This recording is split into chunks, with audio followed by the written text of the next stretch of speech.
ಸರ್ವರಿಗೂ ನಮಸ್ಕಾರ. ಇಂದು ನಮ್ಮ ಮನೆಯಲ್ಲಿ ಶರ್ಮಚರಿತ್ರ ಅಂತ ಒಂದು ಭಾವನೆ ಷಟ್ಪದಿ ಕಾವ್ಯವನ್ನು ವಾಚನ ವ್ಯಾಖ್ಯಾನ ಮಾಡಲಿಕ್ಕೆ ನಮ್ಮ ಮುಂದೆ ಇಬ್ಬರು ಸರಸ್ವತಿಗಳಿದ್ದಾರೆ. ಅವರು ಬಂದಿದ್ದು ನಮ್ಮ ಪುಣ್ಯಪ್ರದ ನಮ್ಮ ತಾಯಿ ತಂದೆ ಬಂದಿದ್ದರೆ ಎಷ್ಟು ಸಂತೋಷ ಪಡ್ತಿದ್ರು. ಅವರ ರೂಪವಾಗಿ ನಮ್ಮ ಅಣ್ಣವರು ಎಂ ಜಿ ನಾಗರಾಜ್ ಅವರು ಇದ್ದಾರೆ, 97 ವರ್ಷ ಅವರಿಗೆ. ಅವ್ರ ಬಗ್ಗೆ ನಂತರ ಹೇಳ್ತೀನಿ. ಇಂದು ವ್ಯಾಖ್ಯಾನ ಮಾಡುವವರು ವಿದ್ವಾನ್ ಪ್ರಗಲ್ಭ ಅವರು, RS ಪ್ರಗಲ್ಭ ಅವರು.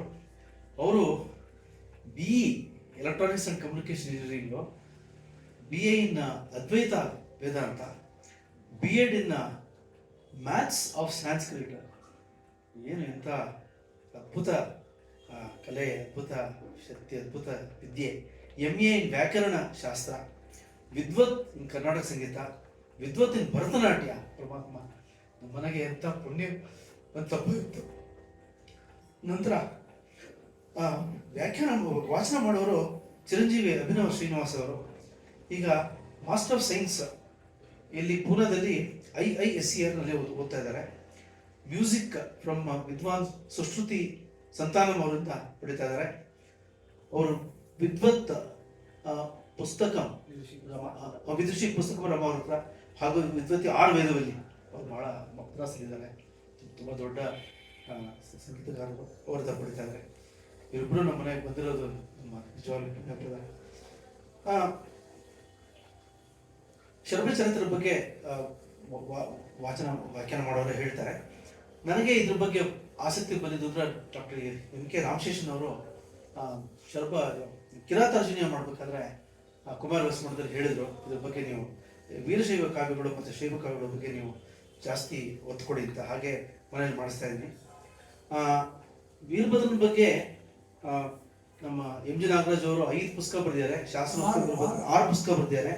ಶಾಸನೋಕ್ತ ವೀರಭದ್ರ, ಆಮೇಲೆ ಜನಪ್ರಿಯ ವೀರಭದ್ರ, ಆಮೇಲೆ ಇದು ಕ್ಷೇತ್ರನಾಥ ವೀರಭದ್ರ ಅಂತ ಎಲ್ಲವೂ ರಂಭಾಪುರಿ ಮಠದಿಂದ ಪ್ರಕಟಣೆ ಆಗಿದೆ. ಇನ್ನೊಂದು ಮಹಾವೀರಭದ್ರ ಅಂತ, ಅದು ಕೂಡ ರಂಭಾಪುರಿ ಪ್ರಕಟಣೆ ಆಗಿದೆ. ಇನ್ನೊಂದು ಕಲ್ಯಾಣ ವೀರಭದ್ರ ಅಂತ, ಇದು ಕಲ್ಯಾಣ ನಾಡಿನ ವೀರಭದ್ರದ, ಅದು ಕೂಡ ಪ್ರಕಟಣೆ. ಮತ್ತು ಇನ್ನೊಂದು ಮೊದಲನೇ ಕೃತಿ ಸಾಂಸ್ಕೃತಿಕ ವೀರಭದ್ರ ಅಂತ. ಇಷ್ಟು ಅವರು ಮಾಡಿದ್ದಾರೆ. ಅವರಿಗೆ ರಾಜ್ಯೋತ್ಸವ ಪ್ರಶಸ್ತಿ ಕೂಡ ಲಭಿಸಿದೆ.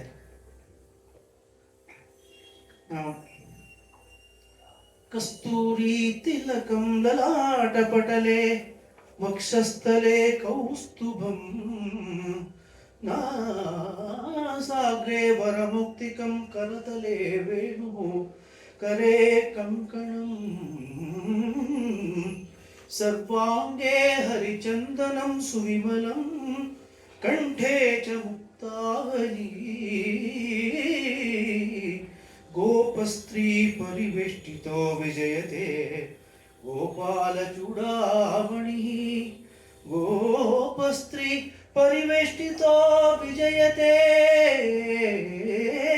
ಗೋಪಾಲ ಚೂಡಾಮಣಿ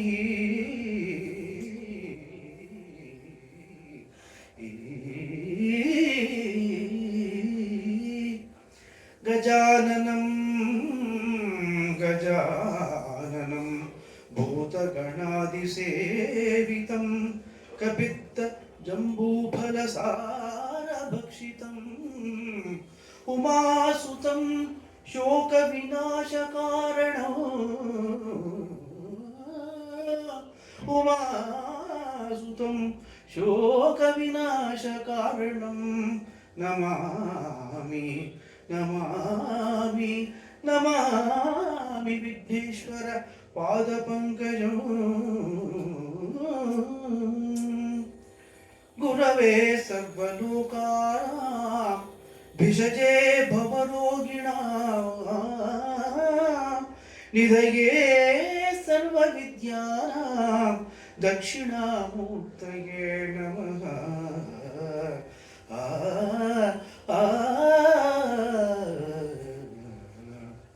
ಮೌಳೌ ಗಂಗಾ ಶಶಾಂಕೌ करचरणतले शीतलांगा भुजंगा वामे भागे दयार्द्रा ಹಿಮಗಿರಿ ತನಯ ಚಂದನಂ ಸರ್ವಗಾತ್ರೇ ಇತ್ತಂ ಶೀತಂ ಪ್ರಭೂತಂ ತವ ಕನಕ ಸಭಾನಾಥ ಸೋಡುಂ ಕ್ವ ಶಕ್ತಿ ಚಿತ್ತೇ ನಿರ್ವೇದ ತಪ್ತೆ ಯದಿ ಭವತಿ ನತೆ ನಿತ್ಯವಾಸೋ ಮದೀಯೇ ಮದೀಯೇ.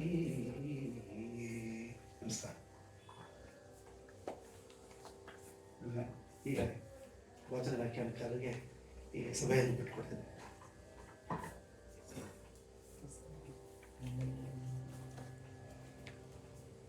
ಕಾರಣಂటే ದೀಪಾಚಕರ ಕಾರಣಂటే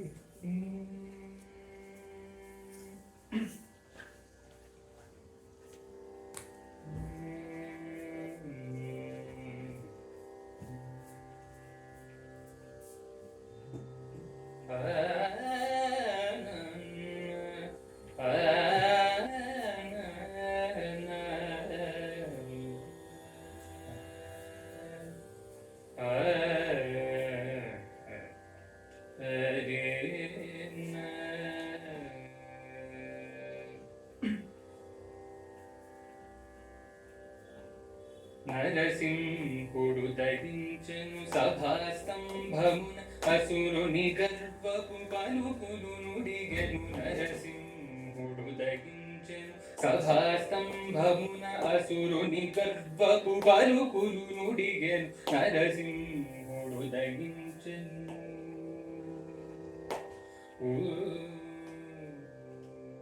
సరసిజాసనాండము పగుల దిక్కుల దుర నగంబులు ఢుల్ల జలధి గూర్ణిల్ల. సరసిజాసనాండము పగుల దిక్కుల దుర నగంబులు ఢుల్ల జలధి గూర్ణిల్ల. ధరణి వనగ కనక కశిపు ఉత్కీర్ణాగ్నిజ్వాలుడై ఉగ్రతను. సరసిజాసనాండము పగుల దిక్కుల దుర నగంబులు ఢుల్ల జలధి గూర్ణిల్ల. ధరణి వనక కనక కశిపు ఉత్కీర్ణాగ్ని జ్వాలుడై ఉగ్రతను. పద పామగ పామగా సని సగమ పద పామగ పని సాని ధపని ధపమ పద పామగ పామగా సని సగమ పద పామగ పని సాని ధపని ధపమ సగ సని ధపమ గమ ప గమ పని గమ పద సగమ ప మనసని ధపమ గ. నరసింహుడు దహించెను.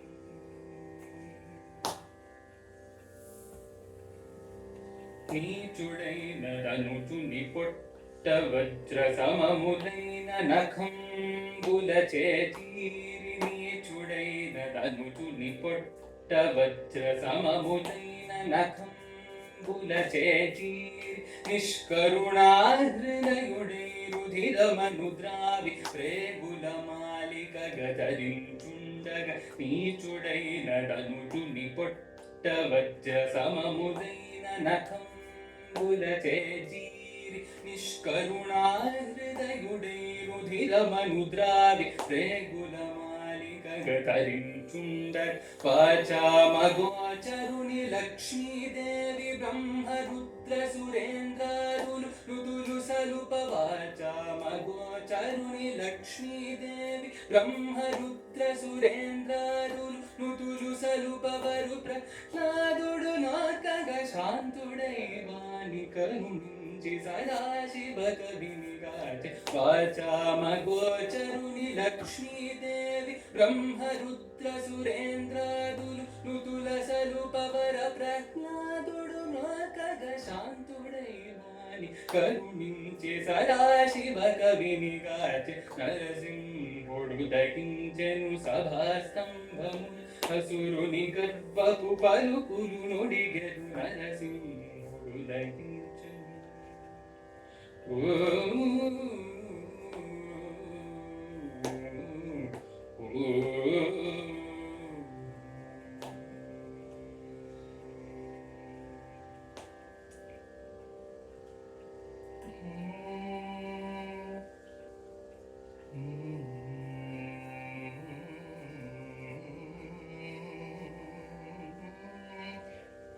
ಶಿವಾಯ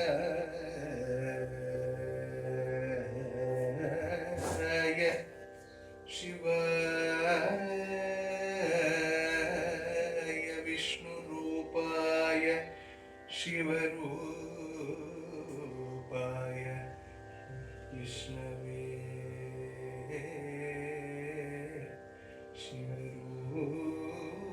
ಶಿವರೂಪಾಯ ವಿಷ್ಣವೇ ಶಿವಸ್ಯ ಹೃದಯಂ ವಿಷ್ಣುಃ ಶಿವಸ್ಯ ಹೃದಯಂ ವಿಷ್ಣುಃ ವಿಷ್ಣೋಶ್ಚ ಹೃದಯಂ ಶಿವಃ ಯಥಾ ಶಿವಮಯ ವಿಷ್ಣುಃ ಏವಂ ವಿಷ್ಣುಮಯ ಶಿವಃ ಯಥಾಂತರಂ ನ ಪಶ್ಯಾಮಿ ತಥಾ ಮೇ ಸ್ವಸ್ತಿರಾಯುಷಿ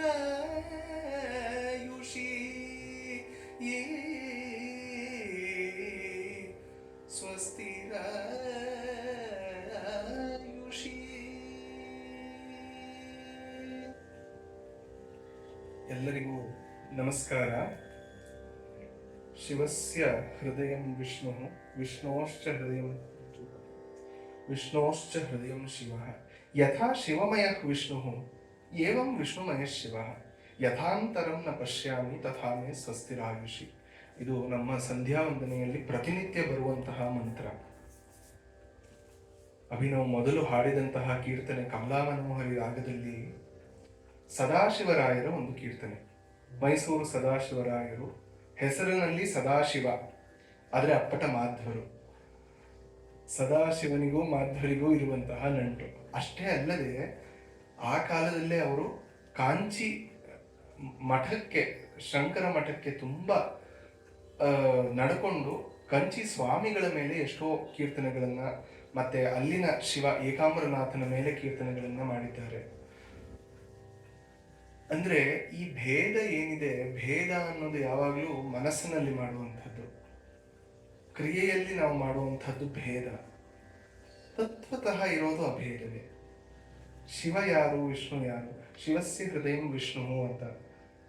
ಯಥಾ ಶಿವಮಯ ವಿಷ್ಣು ಏವಂ ವಿಷ್ಣುಮಯ ಶಿವ. ಶಿವ ಅನ್ನುವ ಒಂದು ಪದಕ್ಕೆ ಅರ್ಥವೇ ಮಂಗಳ ಅಂತ. ಸತ್ಯಂ ಶಿವಂ ಸುಂದರಂ ಅಂತ ನಾವು ಹೇಳ್ತೀವಲ್ಲ, ಅಲ್ಲಿ ಶಿವಂ ಅಂದ್ರೆ ನಮ್ಮ ಶಿವ ಅಂತ, ಮಂಗಳಂ ಅಂತ. ಸತ್ಯಂ ಮಂಗಳಂ ಸುಂದರಂ ಅಂತ. ಮಂಗಳತ್ವ ವಿಷ್ಣುವಿನಲ್ಲಿ ಇಲ್ಲವೇ? ವಿಷ್ಣು ಅಮಂಗಳಕಾರಿಯೇ? ಖಂಡಿತ ಇಲ್ಲ, ಪರಮ ಮಂಗಳ ಅವನು. ಆದ್ರಿಂದ ವಿಷ್ಣು ಶಿವಮಯ. ಹಾಗೆ ವಿಷ್ಣು ಅನ್ನೋದಕ್ಕೆ ವ್ಯಾಪ್ನೋತಿ ಇತಿ ವಿಷ್ಣು, ವ್ಯಾಪಕತ್ವಾತ್ ವಿಷ್ಣು. ಎಲ್ಲೆಡೆ ಇದ್ದಾನೆ, ಎಲ್ಲೆಡೆ ವ್ಯಾಪಿಸ್ತಾನೆ ಅಂತ ಶಂಕರ ಭಾಷ್ಯ ವಿಷ್ಣು ಸಹಸ್ರನಾಮಕ್ಕೆ ಹೇಳುವಂಥದ್ದು. ಅದರಿಂದ ಅವನನ್ನು ವಿಷ್ಣು ಅಂತ ಕರೀತಾರೆ. ಹಾಗಾದ್ರೆ ಶಿವನಿಗೆ ವ್ಯಾಪಕತ್ವ ಇಲ್ಲವೇ? ಅವನು ಒಂದು ಕಡೆ ಮಾತ್ರ ಗುಂಡುಕಲ್ಲಾಗಿ ಇದ್ದಾನೆ ಅಂದ್ರೆ ಖಂಡಿತ ಅಲ್ಲ. ಧೂರ್ಜಟಿ ನಟಿಂಚೆ ಅಂತ ಎಲ್ಲೆಡೆ ಅವನ 8 ದಿಕ್ಕುಗಳಲ್ಲಿ ಅವನ ಒಂದು ಜಟೆಯನ್ನ ಬೀಸಿ ನೃತ್ಯ ಆಡುವಂತಹವನು ಶಿವ. ಅವನಿಗೆ ವ್ಯಾಪಕತ್ವ ಇಲ್ಲದೆ ಇನ್ಯಾರಿಗಿರುತ್ತೆ? ಆದ್ರಿಂದ ಏವಂ ವಿಷ್ಣುಮಯ ಶಿವ ಯಥಾ ಅಂತರಂನ ಪಶ್ಯಾಮಿ. ಯಾವತ್ತು ನಮಗೆ ಈ ಅಂತರ ಅನ್ನೋದು ಹೋಗ್ಬಿಡುತ್ತೋ, ಎಲ್ಲವನ್ನು 2 ಕಣ್ಣಾಗಿ, ಎಡಗಣ್ಣು ಜಾಸ್ತಿ ಮುಖ್ಯನಾ ಬಲಗಣ್ಣು ಜಾಸ್ತಿ ಮುಖ್ಯನಾ ಹೇಳು, ಇನ್ನೊಂದು ಕಣ್ಣನ್ನು ತೆಗೆದು ಬಿಡೋಣ ಅಂದ್ರೆ, ಎಡಗೈ ಜಾಸ್ತಿ ಮುಖ್ಯನಾ ಬಲಗೈ ಜಾಸ್ತಿ ಮುಖ್ಯನಾ ಅಂದ್ರೆ, ಬಲಗೈಗೆ ಅದರದ್ದೇ ಆದ ಕೆಲಸಗಳಿಲ್ಲವೆ, ಎಡಗೈಗೆ ಅದರದ್ದೇ ಆದ ಕೆಲಸಗಳಿಲ್ಲವೆ. ಹೇಗೆ ತೆಗೆದು ಬಿಡೋಕ್ಕಾಗತ್ತೆ? ಎಡಗಾಲು ಜಾಸ್ತಿ ಮುಖ್ಯನಾ ಬಲಗಾಲು ಜಾಸ್ತಿ ಮುಖ್ಯನಾ ಅಂದ್ರೆ ಏನು ಹೇಳ್ತೀರಾ? ಆದ್ರಿಂದ ಆ ಭೇದ ಬುದ್ಧಿ ಅನ್ನೋದು ನಮ್ಮ ಬುದ್ಧಿಯಲ್ಲಿ ಇದೆಯೇ ಹೊರತು ತಾತ್ವಿಕವಾಗಿ ಇಲ್ಲ. ಅದನ್ನ ಮೆರೆಯುತ್ತಿರುವಂತಹವರು ನಮ್ಮ ಚಂದ್ರಕಾಂತ್ ಅವರು. ತುಂಬಾ ಅತಿ ಆಸೆಯಿಂದ ಈ ವೀರಶೈವ ಕಾವ್ಯಗಳನ್ನ ಮಾಡಬೇಕು ಅಂತ ಕೇಳ್ಕೊಂಡ್ರು. ಆದ್ರೆ ಅವರು ಶುರು ಮಾಡಿದ್ದು ಕಸ್ತೂರಿ ತಿಲಕಂ ಲಲಾಟ ಫಲಕೆ ಕೃಷ್ಣನ ಒಂದು ಸ್ತುತಿಯಿಂದ. ಅದರಲ್ಲಿ ನನ್ನ ಪುಣ್ಯವಶಾತ್ ನನಗೆ ಈ ಒಂದು ಕಾವ್ಯವನ್ನ ಒಂದು ಸ್ವಲ್ಪ ನೋಡು ಅಂತ ಅವರು ಹೇಳಿದ್ರಿಂದ ನನಗೊಂದು ಅವಕಾಶ. ಈ ಕಾವ್ಯವನ್ನ ಇದೇ ಮೊದಲನೇ ಬಾರಿಗೆ ನಾನು ನೋಡ್ತಿರೋದು. ಶರಭ ಚಾರಿತ್ರ ಅಂತ ನಿಶ್ಚಿಂತಾತ್ಮ ಬರೆದಿರುವಂತಹ ಒಂದು ರಚನೆ. ಇಲ್ಲಿ ಹಿಂದೆ ನೋಡ್ತೀರಾ ಎಷ್ಟು ಸೊಗಸಾಗಿ ಇದಕ್ಕೋಸ್ಕರ ಮಾಡಿಸಿದ್ದಾರೆ ಅವರು. ಇಲ್ಲಿ ಮಧ್ಯ ಇರುವಂತಹದ್ದು ಶರಭೇಶ್ವರ ಮೂರ್ತಿ. ತಿರುಭುವನಂ ಅಂತ ಕ್ಷೇತ್ರ ತಮಿಳುನಾಡಿನಲ್ಲಿ ಇದೆ. ನಿಮಗೆ ಮುಂದಿನ ಸಂಚಿಕೆಗಳಲ್ಲಿ ಆ ಕ್ಷೇತ್ರದ ಬಗ್ಗೆಯೂ ತಿಳಿಸ್ಕೊಡ್ತೀನಿ ನಾನು. ಅಲ್ಲಿ ತೇವಾರಗಳಲ್ಲಿ ಮತ್ತೆ ಅರುಣಗಿರಿನಾಥರ ತಿರುಪುಗಳಲ್ಲಿ ಶರಭನ ಉಲ್ಲೇಖ ಇದೆ. ಅಲ್ಲಿಂದ ಪ್ರಭಾವಿತರಾದವರೇ ನಮ್ಮ ಎಲ್ಲ ವೀರಶೈವರು, ಶಿವಶರಣರೆಲ್ಲರೂ ಅಲ್ಲಿನ ನಾಯನ್ಮಾರ್ಗಳಿಂದ ತುಂಬಾ ಪ್ರಭಾವಿತರಾಗಿ ಇಲ್ಲಿ ವಚನ ಸಾಹಿತ್ಯವನ್ನ ರಚನೆ ಮಾಡಬೇಕು. ಹಾಗೆಯೇ ನಮ್ಮ ದಾಸ ಸಾಹಿತ್ಯ ಯಾರ್ಯಾರಿದ್ದಾರೆ, ಶ್ರೀಪಾದರಾಜರೇ ಮೊದಲಾಗಿ ಅವರೆಲ್ಲ ನಾಯನ್ಮಾರ್ಗಳಿಂದ ತುಂಬಾ ಪ್ರಭಾವಿತರವಾಗಿ ಅವರ ದಾಸ ಸಾಹಿತ್ಯದ ರಚನೆಯನ್ನ ಮಾಡಿದರು. ಎಸ್ಪೆಷಲಿ ನಮ್ಮಾಳ್ವಾರ್ ಅವರು ಕೃಷ್ಣ ಭಕ್ತಿಯನ್ನು ನೋಡೇ ಇವರಿಗೆ ತುಂಬಾ ಪ್ರಭಾವಿತರಾಗಿದ್ದಂತಹವರು. ಆದ್ರಿಂದ ಅಲ್ಲಿನ ಒಂದು ಮೂಲವನ್ನು ಹೇಳ್ತಾ ಹೇಳ್ತಾ ಇದನ್ನು ಹೇಳ್ತೀನಿ. ಇನ್ನು ಈ ಕೃತಿಗೆ ಬರೋದಾದ್ರೆ, ಇದನ್ನ ಬರೆದಂಥವ್ರು ಶರಭ ಚಾರಿತ್ರ ಅಂತ. ಏನು ಶರಭ ಅಂದ್ರೆ ಇದನ್ನ ಮೆತ್ತಿಗೆ ನಾವು ತಿಳ್ಕೊಳ್ತಾ ಹೋಗೋಣ.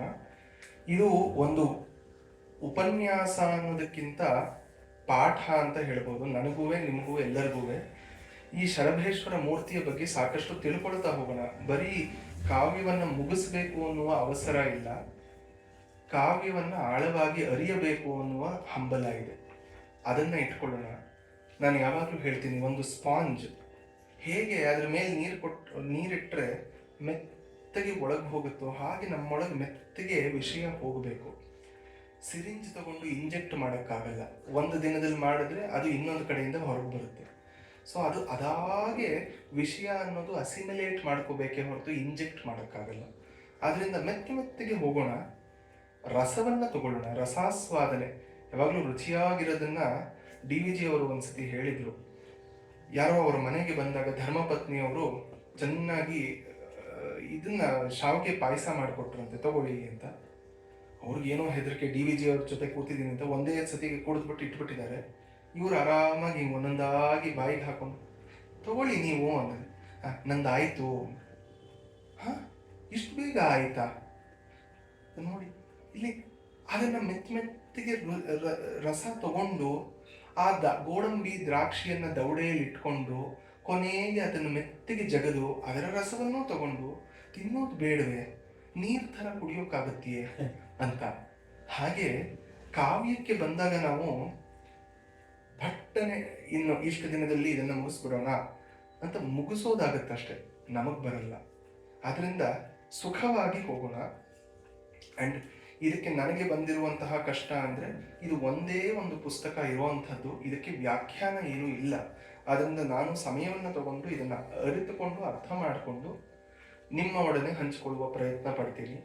ಇಲ್ಲಿ ಎಷ್ಟೋ ಜನ ಮಹಾಜನರಿಗೆ ಇದರಿಂದ ತುಂಬಾ ಹೆಚ್ಚು ಗೊತ್ತೂ ಇರಬಹುದು. ದಯವಿಟ್ಟು ನಿಮ್ಮ ಕಮೆಂಟ್ ಬಾಕ್ಸ್ ಅಲ್ಲಿ ಅದನ್ನ ತಿಳಿಸ್ಕೊಟ್ರೆ ನಮಗೂ ಅದೊಂದು ಪಾಠವಾಗುತ್ತೆ. ನಹಿ ಸರ್ವ ಸರ್ವಂ ಜಾನಾತಿ, ಎಲ್ಲರೂ ಎಲ್ಲವನ್ನು ತಿಳಿದಿರಲ್ಲ ಅಂತ ಹೇಳ್ತಾ ಇದು ಒಂದು ತಿಳಿಯುವಿಕೆಯ ಪ್ರಯತ್ನ. ನಿಶ್ಚಿಂತಾತ್ಮ ಅನ್ನುವ ಕವಿಯಿಂದ ಬರೆಯಲ್ಪಟ್ಟಂಥದ್ದು ಇದು ಶರಭ ಚಾರಿತ್ರ. ಶೈವಾಗಮಗಳಲ್ಲೆಲ್ಲ ತಮಿಳುನಾಡಿನಲ್ಲಿ ತಿರುವಾರೂರ್ ಪುರಾಣಂ, ತಿರುವಿಳೆಯಾಡಲ್ ಪುರಾಣಂ ಅಂತ ಅಲ್ಲಲ್ಲಿ ಆ ಕ್ಷೇತ್ರದ ಮೇಲೆ ಶಿವ ಮಾಡಿದಂತಹ ಬೇರೆ ಬೇರೆ ಲೀಲೆಗಳು, ನರಿಯೈ ಪರ್ಯಾಕಿನದು, ಪಿಟ್ಟಕ್ಕೆ ಮನುಷ್ಯ ಮಂದದು, ಈ ತರ ಸಾಕಷ್ಟು ಪುರಾಣಗಳು ಅಲ್ಲಿ ಬರುತ್ತೆ. ಪೆಣ್ ಮಂದದು, ಮಣ್ ಮಂದದು, ಪುಣ್ ಮಂದದು, ಈ ತರ ಬೇರೆ ಬೇರೆ ಕಥೆಗಳು ಬರುತ್ತೆ. ಆಮೇಲೆ ಇದನ್ನು ಮಾಡೋಣ ಒಂದ್ಸತಿ, ತಿರುವಿಳೆಯಾಡಲ್ ಪುರಾಣ ತುಂಬಾ ಚೆನ್ನಾಗಿರುತ್ತೆ. ಹಾಗೆ ಅಲ್ಲಿ 64, 108 ಈ ತರ ಕಥೆಗಳು ಬರುತ್ತೆ. ಇಲ್ಲಿ ಹಾಗೆ ನಮ್ಮ ಕರ್ನಾಟಕದ ವೀರಶೈವರಲ್ಲಿ 25 ಪಂಚವಿಂಶತಿ ಶಿವಲೀಲೆ ಅನ್ನೋದು ತುಂಬಾ ಪ್ರಸಿದ್ಧ. 25 ಶಿವಲೀಲೆಗಳು ಅಂತ ಶಿವಕಥೆಗಳನ್ನ ಅವರು ಇಟ್ಟಿದ್ದಾರೆ. ಅದರಲ್ಲಿ 13ನೆಯ ಕಥೆ ಈ ಶರಭಲೀಲೆ. ಯಾಕೆ ಶರಭೇಶ್ವರ ಅನ್ನೋದು ಒಂದು ಅವತಾರ. ಇದು ನೋಡಿ, ಈ ಮುಖ ನೋಡಿದ್ರೆ ಸಿಂಹನ ಮುಖ ಇದೆ, ನರಸಿಂಹನ ತರ ಕಾಣುತ್ತೆ. ಮತ್ತೆ ಇವತ್ತು ಮಂಗಳ ಹಾಡಿದ್ದು ಕೂಡ ನರಸಿಂಹನ ಮೇಲೆ, ನರಸಿಂಹುಡು ಉದಯಿಂಚೆನು ಅಂತ. ಇನ್ನು ನರಸಿಂಹ ಬಂದಿದ್ದಾರಷ್ಟೇ. ನನ್ನ ಪ್ರೀತಿಯ ದೈವ ನರಸಿಂಹ, ನನಗೆ ಪರಮ ಪ್ರೀತಿಯ ದೈವ ನರಸಿಂಹ. ಆದರೆ ನರಸಿಂಹ ಅವತಾರವನ್ನು ಮುಗಿಸೋಕ್ಕೆ ಬಂದಿದ್ದು ಶರಭೇಶ್ವರ. ಯಾಕೆ ಹೇಗೆ ಅನ್ನೋದು ಕಥೆಯಲ್ಲಿ ಗೊತ್ತಾಗುತ್ತೆ. ನಾನು ಹೇಳ್ತೀನಿ, ಬೇರೆ ಬೇರೆ ಕಡೆ ಏನೇನು ಹೇಳಿದೆ ಅನ್ನೋದನ್ನ ಪ್ರಯತ್ನ ಪಟ್ಟು ಸಂಗ್ರಹ ಮಾಡಿ ಹೇಳ್ತೀನಿ. ಇದು ಒಂದು ಕಾಲ್ಪನಿಕ ಪ್ರಾಣಿ ಶರಭ ಅನ್ನುವಂಥದ್ದು. ಇದೆಲ್ಲ ಇತ್ತು ಅಂತ ಹೇಳ್ತಾರೆ. ಇಲ್ಲಿ ಕವಿ ಕೂಡ ಅದನ್ನ ಹೇಳ್ತಾನೆ. ಆ ಮೊದಲನೇ ಇದರಲ್ಲೇನೆ ಕಾಡನ್ನ ವರ್ಣಿಸುವಾಗಲೇ ಹೇಳ್ತಾನೆ, ದಟ್ಟವಾದ ಕಾಡು, ಎಲ್ಲಿ ಸಿಂಹ ಹುಲಿ ಶರಭಗಳೆಲ್ಲ ಇದ್ದವು ಅಂತ. ಅಂದ್ರೆ ಆ ಶರಭ ಅನ್ನೋದೇ ಒಂದು ಪ್ರಾಣಿ ಅಂತ ತಗೋತಾರೆ. ಆ ಶರಭ ಲೀಲೆ ಅನ್ನೋದು 13ನೇದು. ಇದು ಸಂಸ್ಕೃತದಲ್ಲೂ ಕೂಡ ತುಂಬಾ ಪ್ರಸಿದ್ಧವಾಗಿಲ್ಲ, ಆದ್ರೆ ಇದೆ ಅಂತ ಉಲ್ಲೇಖ ಮಾಡ್ತಾರೆ. ನಾನು ನೋಡ್ಬೇಕು, ಶರಭೋಪನಿಷತ್ ಅಂತ. ಈ ನಿಶ್ಚಿಂತಾತ್ಮನ ಬಗ್ಗೆ ನಮಗೆ ಏನು ಉಲ್ಲೇಖಗಳು ಅಂತ ಸಿಗಲ್ಲ. ಅವನು 2 ಕೃತಿಯನ್ನ ಬರೆದಿದ್ದಾನೆ ಅಂತ ನಮಗೆ ಗೊತ್ತಾಗುತ್ತೆ. ಒಂದು ಈ ಶರಭ ಚಾರಿತ್ರ ಅನ್ನೋದು ಭಾಮಿನಿ ಷಟ್ಪದಿಯಲ್ಲಿ ಇರುವಂಥದ್ದು, 10 ಸಂಧಿಗಳು ಮತ್ತೆ 553 ಪದ್ಯಗಳ ಇರುವಂತಹ ಒಂದು ರಚನೆ. ಮತ್ತೆ ಇನ್ನೊಂದು ವೀರಭದ್ರ ವಿಜಯ ಅನ್ನೋದು, ಇವಾಗ ತಾನೇ ನಾನು ಕೇಳ್ಪಟ್ಟೆ, ಅದು ಪ್ರಿಂಟಲ್ಲಿ ಇಲ್ಲ ಇವಾಗ ಅಂತ. ಅದು 800 ಪದ್ಯಗಳು 9 ಅಧ್ಯಾಯಗಳಲ್ಲಿ ಇದೆ, ಭಾಮಿನಿ ಷಟ್ಪದಿಯಲ್ಲಿ ಇರುವಂಥದ್ದು. ಇದು 2ರಲ್ಲೂ ಅವನು ವ್ಯಕ್ತಿಗತವಾಗಿ ಏನು ಅವನ ಬಗ್ಗೆ ಹೇಳ್ಕೊಳ್ಳೋದೇ ಇರೋದ್ರಿಂದ ಸರಿಯಾಗಿ ಅವನು ಇಂತಹ ಕಾಲದಲ್ಲಿದ್ದ, ಇಂತಹ ಸ್ಥಳದಲ್ಲಿ ಇದ್ದ ಅಂತ ಹೇಳೋದು ನಮಗೊಂದು ಸ್ವಲ್ಪ ಕಷ್ಟವಾಗುತ್ತೆ. ಆದರೆ ಪರಮ ವೀರಶೈವ ಶಿವಭಕ್ತ ಅನ್ನೋದಂತೂ ಚೆನ್ನಾಗಿ ಗೊತ್ತಾಗುತ್ತೆ. ಈ ಶರಭ ಚಾರಿತ್ರದಲ್ಲಿ ಕೊನೆಯ ಸಂಧಿಯಲ್ಲಿ ಒಂದು ಕಡೆ ಅವನು ತನ್ನ ಹೆಸರನ್ನು ಹೇಳ್ಕೊತಾನೆ, ಇಂತಹ ನಿಶ್ಚಿಂತಾತ್ಮ ವಿರಚಿತ ಅಂತ ಹೇಳ್ಕೊತಾನೆ. ಆದರೆ ಇಲ್ಲಿ ಅವ್ರು ಕೊಟ್ಟಿರೋದು ಒಂದು ವೀರಭದ್ರ ವಿಜಯದ ಒಂದು ಪದ್ಯವನ್ನು ಕೊಡ್ತಾರೆ. ಹರನ ಚರಣಾರವಿಂದದ ಹೊರೆಯ ಮಧುಕರ ವೀರಶೈವದ ತಿರುಳ ಋಣ ಸಂಪನ್ನ ನಿಶ್ಚಿಂತಾತ್ಮನೆಂದೆನಿಪ ಪರಮಯತಿ. ಅವನನ್ನ ಪರಮಯತಿ ಅಂತ ಕರ್ಕೋತಾನೆ. ಅಂದ್ರೆ ಯತಿತ್ವ ಅನ್ನೋದು ಅವನಿಗೆ ಮನಸ್ಸಿನಲ್ಲೇ ಯತಿತ್ವ ಇತ್ತೋ ಅಥವಾ ಅವನು ಸನ್ಯಾಸವನ್ನೇ ಸ್ವೀಕಾರ ಮಾಡಿದ್ದನೋ ನಮಗೆ ಗೊತ್ತಿಲ್ಲ. ಪರಮಯತಿ ವೀರೇಶ ವಿಜಯವ ಅಂತ ಹೇಳ್ಕೊತಾನೆ ಅವನು. ವೀರಶೈವ ತಿರುಳ ಸಂಪನ್ನ ಅಂತ ಹೇಳ್ತಾನೆ. ವೀರಶೈವದ ತಿರುಳು ಏನಿದೆ ಅದನ್ನ ನಾನು ಅರಿತುಕೊಂಡಿದ್ದೀನಿ ಅಂತ. ಯಾವಾಗಲೂ ತಿರುಳು ತಾನೇ ನಮಗೆ ಬೇಕು, ಕ್ರಕ್ಸ್ ಅಂಡ್ ಜಿಸ್ಟ್. ಪೂರ್ತಿ ಓದಕ್ಕೆ ಯಾರಿಗೆ ಸಮಯ ಇದೆ ಅಂತ ನಾವೇ ಹೇಳ್ತೀವಿ. ಇವನ ಕಾಲವನ್ನ ಕವಿಗಳು ನೋಡಿ ಒಂದು ಸುಮಾರಾಗಿ 1750 ಆಸ್ಪಾಸಿನಲ್ಲಿ ಇದ್ದಿರಬೇಕಿವನು ಅನ್ನೋ ಒಂದು ಊಹೆಯನ್ನ ಮಾಡ್ತಾರೆ. ಅದು ಬಿಟ್ಟು ನಮಗೆ ಅವನ ಬಗ್ಗೆ ಏನು ಖಚಿತವಾಗಿ ಹೇಳೋದಕ್ಕೆ ಸಿಗೋಲ್ಲ. ಈ ಶರಭೇಶ್ವರ ಮೂರ್ತಿ ಯಾಕೆ ಈ ಮೂರ್ತಿಯ ಅವತಾರ ಆಗುತ್ತೆ ಅಂದ್ರೆ, ವಿಷ್ಣು ಯಾವಾಗ ಅನುಗ್ರಹಾಯ ಲೋಕಾನಾಂ ಅವತೀರ್ಣಾಯ ವಿಷ್ಣವೇ ಕ್ಲೇಶಾಪಹಾಯ ಕೃಷ್ಣಾಯ ಪಾರ್ಥಸಾರಥಯೇ ನಮಃ ಅಂತ ಲಕ್ಷ್ಮಣ ಸೂರ್ಯ ಅವರು ಹೇಳ್ತಾರೆ ಭಾರತ ಸಂಗ್ರಹದಲ್ಲಿ. ಲೋಕದ ಅನುಗ್ರಹಕ್ಕೋಸ್ಕರ ಅವತೀರ್ಣಾಯ ಅವತಾರವನ್ನು ಹೊಂದುತ್ತಾನೆ ಅವನು. ಯದಾ ಯದಾ ಹಿ ಧರ್ಮಸ್ಯ ಗ್ಲಾನಿರ್ಭವತಿ ಭಾರತ ಅಭ್ಯುತ್ಥಾನಂ ಅಧರ್ಮಸ್ಯ ತದಾ ಆತ್ಮಾನಂ ಸೃಜಾಮ್ಯಹಂ. ಯಾಕೆ? ಪರಿತ್ರಾಣಾಯ ಸಾಧೂನಾಂ ವಿನಾಶಾಯ ಚ ದುಷ್ಕೃತಾಂ ಧರ್ಮ ಸಂಸ್ಥಾಪನಾರ್ಥಾಯ ಸಂಭವಾಮಿ ಯುಗೇ ಯುಗೇ. ಪದೇ ಪದೇ ಬರ್ತೀನಿ ಅಂತ ಸಾಕಷ್ಟು ಅವತಾರಗಳು ಭಾಗವತದಲ್ಲಿ ನೋಡಿದ್ರೆ ನಮಗೆ 16-18 ಅವತಾರಗಳು ಸಿಗುತ್ತೆ. ಬೇರೆ ಬೇರೆ ಕಡೆ ಇನ್ನೂ ಸಾಕಷ್ಟು ಅವತಾರ, ಹಂಸಾವತಾರ ಮಾನಸ ಸರೋವರದಲ್ಲಿ ಆದದ್ದು, ಆ ಥರ ಸಾಕಷ್ಟು ಬರುತ್ತೆ. ಮುಖ್ಯವಾಗಿ ನಮಗೆ ಗೊತ್ತಿರೋದು ದಶಾವತಾರಗಳು ಅಂತ. ಅದರಲ್ಲೂ ಒಂದು ಬುದ್ಧಾವತಾರದ ಬಗ್ಗೆ ಸಾಕಷ್ಟು ಚರ್ಚೆ ಇದೆ, ಯಾವುದದು ಅಂತ. ಬಿಟ್ಟರೆ ಇನ್ನು 9ರಲ್ಲಿ ಖಾಚಿತ್ಯ ಇದೆ. ಒಂದಿನ್ನೂ ಆಗಿಲ್ಲ, ಕಲ್ಕಿ ಅವತಾರ. ಇನ್ನು 8 ಕೆಲವರು ಬಲರಾಮನನ್ನ ಒಳಗೆ ಮಾಡ್ಕೋತಾರೆ, ಕೆಲವರು ಪರಶುರಾಮನನ್ನು ತಗೋತಾರೆ, ಕೆಲವರು ಬುದ್ಧನನ್ನು ತಗೋತಾರೆ, ರಾಮತ್ರಯರನ್ನು ಕೆಲವರು ತಗೋತಾರೆ. ಹಾಗೆ ಆದರೆ ಏನೇ ಆಗಲಿ ಅದರಲ್ಲಿ ಕರೆಯುವಂತಹ ಪೂರ್ಣಾವತಾರ ಅಂತ ಕರೆಯೋದು 2. ಒಂದು ರಘುರಾಮ ಅವತಾರ ಮತ್ತೆ ಕೃಷ್ಣ ಅವತಾರ. ಎಲ್ಲಿ ಅವತಾರವನ್ನ ಪೂರ್ತಿ ಮಾಡಿ ವೈಕುಂಠವನ್ನ ಪ್ರಾಪ್ತ ಮಾಡ್ತಾನೆ ವಿಷ್ಣು ಅಂತ. ಅಲ್ಲಿ ಒಂದು ಆಳ್ವಾರ್ ಇದರಲ್ಲಿ ಹೇಳ್ತಾರೆ, ಕರ್ಪಾರಿ ರಾಮಬಿರಾನೆಯಲ್ಲಾಲ್, ಅವನು ವೈಷ್ಣವ ಅಯ್ಯಂಗಾರ್, ಕರ್ಪಾರಿ ರಾಮಬಿರಾನೆಯಲ್ಲಾಲ್ ಅಂತ ಬರುತ್ತೆ. ಅಲ್ಲಿ ರಾಮನನ್ನ ಬಿಟ್ಟರೆ ದೈವತ ಇದೆಯಾ? ಬೇರೆ ದೈವ ಇದೆಯಾ? ಪಾಪ ಎಷ್ಟು ಆ ರಾಮ ಆ, ಅವತಾರಕ್ಕೆ ಕರುಣೆ ಅಂದರೆ, ಕೃಷ್ಣ ಬಂದ ಪಾಪ ಎಲ್ಲ ಮಾಡ್ದ, ಆದರೆ ಕಡೆಯಲ್ಲಿ ಆದವರು ಅವರವರೇ ಜಗಳ ಆಡಿಕೊಂಡು ಅವರು ಒಂದು ಸಾಯುವಂತಹ ಇದು ಬಂತು ಪ್ರಸಂಗ ಗಾಂಧಾರಿಯ ಶಾಪದಿಂದ. ರಾಮ ಪಾಪ ಕೊನೆಯಲ್ಲಿ ಪರಮಪದಾರೋಹಣ ಮಾಡುವಾಗ ಆ ಅಯೋಧ್ಯವಾಸಿ ಜನರ ಮೇಲೆ ಎಷ್ಟು ಪ್ರೀತಿ ಅಂದರೆ, ಒಂದು ಹುಲ್ಲು ಕಡ್ಡಿಗೆ ಕೂಡ ಮೋಕ್ಷ ತಪ್ಪಬಾರದು ಅಂತ ಇದ್ದ ಎಲ್ಲ ಜೀವಗಳನ್ನು ತನ್ನ ಜೊತೆ ಮೋಕ್ಷಕ್ಕೆ ವೈಕುಂಠಕ್ಕೆ ಕರ್ಕೊಂಡು ಹೋದನಂತೆ. ಅಂತಹ 2 ಅವತಾರ ಅಂದರೆ ರಾಮಾವತಾರ, ಕೃಷ್ಣ ಅವತಾರ. ಈ ಬೇರೆ ಅವತಾರಗಳೇನಿದೆ, ಮತ್ಸ್ಯ, ಕೂರ್ಮ, ವರಾಹ, ವಾಮನ, ನರಸಿಂಹ, ಇಲ್ಲಿಯವರೆಗೆ. ಮತ್ತೆ ಪರಶುರಾಮ ಅವತಾರ ನಾವೇ ನೋಡ್ತೀವಿ, ವಿಷ್ಣುವೇ ಪರಶುರಾಮ ಅವತಾರವನ್ನ ಮುಗಿಸ್ತಾನೆ. ಅಂದ್ರೆ ರಾಮಾವತಾರದಲ್ಲಿ ಬಂದು ಪರಶುರಾಮ ಅವತಾರಕ್ಕೆ ಮುಕ್ತಾಯವನ್ನು ಹೇಳ್ತಾನೆ. ಇದು ರಾಮಾಯಣದ ಬಾಲಕಾಂಡದಲ್ಲೇ ಬರುತ್ತೆ. ರಾಮ ಧನುರ್ವಿದ್ಯೆ ಕಲಿತು ವಿಶ್ವಾಮಿತ್ರರ ಜೊತೆ ಕಾಡಿಗೆ ಹೋಗಿ ಸೀತೆಯನ್ನು ವಿವಾಹ ಮಾಡಿಕೊಂಡು ಬರುವಾಗ ನಿಲ್ಲು ಅಂತ ಪರಶುರಾಮ ಬರ್ತಾನೆ ಮುಂದೆ. ಆಗ ರಾಮ ಅವನನ್ನ ಸೋಲಿಸಿ ಯುದ್ಧದಲ್ಲಿ ಇನ್ನು ನಿನ್ನ ಇದು ಮುಗೀತು, ಕೆಲಸ ಮುಗೀತು ಅಂತ ಮುಕ್ತಾಯ ಮಾಡ್ತಾನೆ. ಹಾಗೆ ಫೋರ್ಸ್ಫುಲಿ ದ ಅವತಾರ ಹ್ಯಾಡ್ ಟು ಬಿ ಸ್ಟಾಪ್ಡ್ ಅನ್ನೋದು ನಮಗೆ ಗೊತ್ತಾಗುತ್ತೆ. ಹೀಗೆ ಕಾಂಚೀಪುರಂ ಅಲ್ಲಿ ಹೋದರೆ ನಾವು ಒಂದು ವಿವಾದ ಇತ್ತಂತೆ. ಕಂಚಿಗೆ ಹೋದಾಗ ಅಲ್ಲಿ ವರದರಾಜಸ್ವಾಮಿ ಅಂತ ವಿಷ್ಣು ಇದ್ದಾನೆ. ಅದನ್ನ ಹಸ್ತಿಗಿರಿ ಅಂತ ಹೇಳ್ತಾರೆ. ಅತ್ತಿಯೂರಾನ್ ಪಿಳ್ಳೆಯೂರಾನ್ ಅಣಿಮಣಿಯಲ್ಲಿ ತುತಿಪೆ ನಾಗತ್ತಿನ ಮೇಲ್ ತುಯಿಲ್ವಾನ್. ಸೊ ಅದಾದ್ರೆ ಅಫ್ಕೋರ್ಸ್ ಏಕಾಮ್ರನಾಥ ಸ್ವಾಮಿ ಶಿವ ಇದ್ದೇ ಇದ್ದಾನೆ ಅಲ್ಲಿ ಭೂತತ್ವವಾಗಿ. ಈಗ ಶಿವ ದೊಡ್ಡವನು ವಿಷ್ಣು ದೊಡ್ಡವನು ಅಂತ ತುಂಬಾ ಚರ್ಚೆ ಆಗ್ತಿತ್ತಂತೆ. ಅವ್ರಿಗೆ ನಾ ದೊಡ್ಡವನು ಶಿವ ವಿಷ್ಣುಗಳಿದ್ರಂತೆ.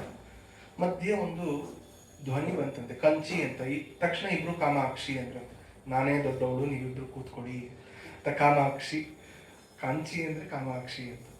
ನಾವು ಸಾಮಾನ್ಯವಾಗಿ ನೋಡೋದೇ ಕಾಮಾಕ್ಷಿ, ಏಕಾಂಬರೇಶ್ವರ ಮತ್ತೆ ವರದರಾಜ. ಆದರೆ ಇನ್ನೊಂದು ತುಂಬಾ ಸುಂದರವಾದ ದೇವಸ್ಥಾನ ಏಕಾಂಬರೇಶ್ವರನ ದೇವಸ್ಥಾನದ ಹತ್ತಿರವೇ ಇದೆ. ಅದು ಕಚ್ಚಪೇಶ್ವರ ದೇವಸ್ಥಾನ ಅಂತ.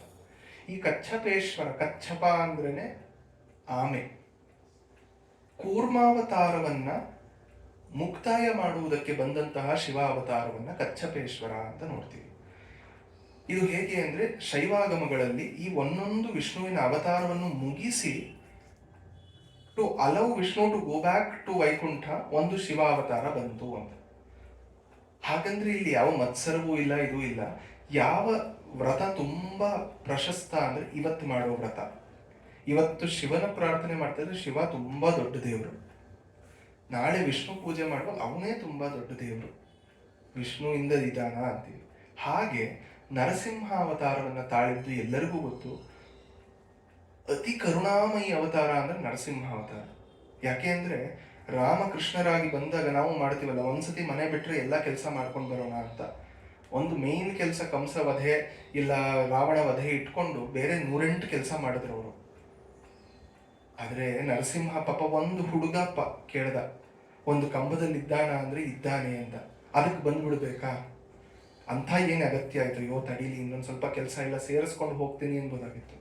ಆದ್ರೆ ನರಸಿಂಹ ಅಂತಹ ಕರುಣಾಮಯ, ಒಂದು ಮಗುಗೋಸ್ಕರ ಬಂದ. ಆದರೆ ಆ ಉಗ್ರತೆಯನ್ನ ಕೊನೆಗೆ ಅವನಿಗೆ ತಾಳಕೊಳಕ್ಕಾಗ್ಲಿಲ್ಲ.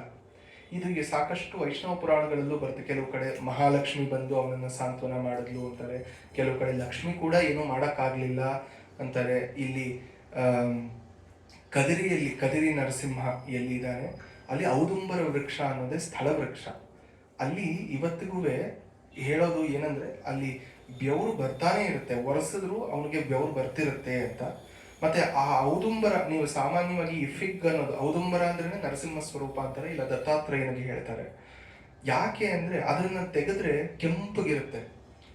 ಯಾಕೆ ಔದುಂಬರ ಅತ್ತಿ ಹಣ್ಣು ಕೆಂಪಗಿರುತ್ತೆ ಅಂದ್ರೆ ನರಸಿಂಹ ಕೊನೆಗೆ ಅವನು ಕರಳನ್ನ ಬಗದ ಮೇಲೆ ಆ ರಕ್ತವನ್ನ ಎಲ್ಲಿ ಇದು ಮಾಡೋದು ಅಂತ ಔದುಂಬರ ವೃಕ್ಷವನ್ನು ತಗೊಂಡು ನಾವು ಟಿಶ್ಯೂ ಇಲ್ಲಿ ಒರೆಸ್ಕೊಳ್ಳೋ ಹಾಗೆ ಒರೆಸ್ಕೊಂಡಿದಂತೆ ಅದ್ರ ಒಳಗೆ ನಿಂತಹ ಆ ರಕ್ತವರ್ಣ ಅದು ಅಂತ. ನಾವು ಹಿರಣ್ಯಕಶಿಪು ರಕ್ತ ತಿಂತಿಲ್ಲ, ಚಿಂತೆ ಬೇಡ ಅಂದ್ರೆ ಆ ತರಹ ಅವನಿಗೆ ಆ ಒಂದು ಉಗ್ರತೆಯನ್ನ ಹಿ ಕುಡಂಟ್ ಕಂಟೈನ್ ಇಟ್ ಅಂತ. ಅಂಡ್ ಅದರಿಂದಲೇ ಎಲ್ಲ ಲೋಕ ನಡಗೋಕ್ಕೆ ಶುರುವಾಯಿತು. ಏನು ಇನ್ನು ಮುಂದೆ ಕಥೆ, ಈ ಉಗ್ರತೆಯನ್ನ ಹೇಗೆ ಶಾಂತ ಮಾಡೋದು ಅಂದಾಗ ಕೆಲವು ಕಡೆ ಬರುತ್ತೆ ಪ್ರಹ್ಲಾದನ ನೋಡಿದ ತಕ್ಷಣ ಅವನಿಗೆ ಶಾಂತವಾದ ಅಂತ.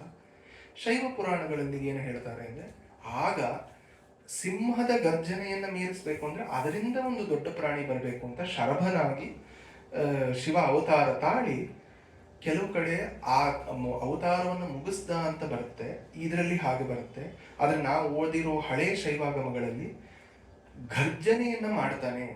ಸಿಂಹದಿಂದ ಜೋರಾಗಿ ಶರಭ ಗರ್ಜನೆ ಮಾಡಿದಾಗ ಏನು ಎಲ್ಲಿದ್ದೀನಿ ನಾನು, ಶಾಂತವಾಗಿ ನರಸಿಂಹ ತನ್ನ ಶಾಂತ ರೂಪಕ್ಕೆ ಬರ್ತಾನೆ. ಹಿ ಫಿನಿಶಸ್ ದಟ್ ಅವತಾರ, ಆಯ್ತು ನೆಕ್ಸ್ಟ್ ಚಾಪ್ಟರ್ ಅಂತ.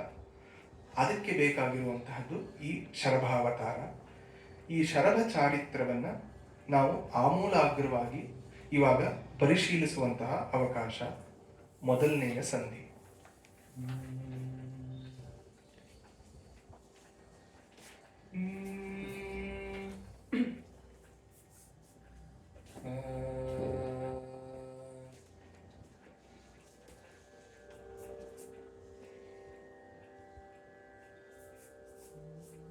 ಭೂಮಿಯಲ್ಲಿ ನರಸಿಂಹ ಗೋಸುಗ ಆ ಮಹಾವೀರೇಶ ನಿಜ ನಿಸ್ಸೀಮ ಶರಭೇಂದ್ರಾವತಾರದಿ ಲೀಲೆಯಲಿ ಮೆರೆದ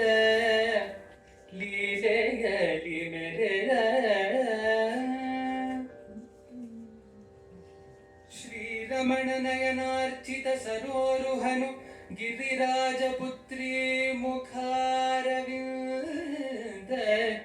ದಿವಾಕರನು ಸಾನಂದ ನಿರ್ಮಳನು ಮಾರಮದ್ದನ ಕಾಲ ಕಾಲ ಪುಟಾರಿ ಧೂರ್ಜಟಿ ಭೀಮ ಅಘ ಸಂಹಾರಿ ಸೋಮೇಶ್ವರ ಮದೀಶ್ವರ ರಕ್ಷಿಸುವುದಂ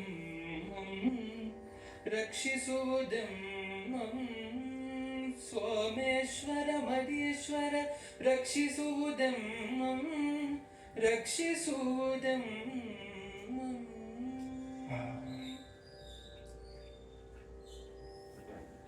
ಶ್ರೀರಮಣ ನಯನಾರ್ಚಿತ ಸರೋರುಹನು.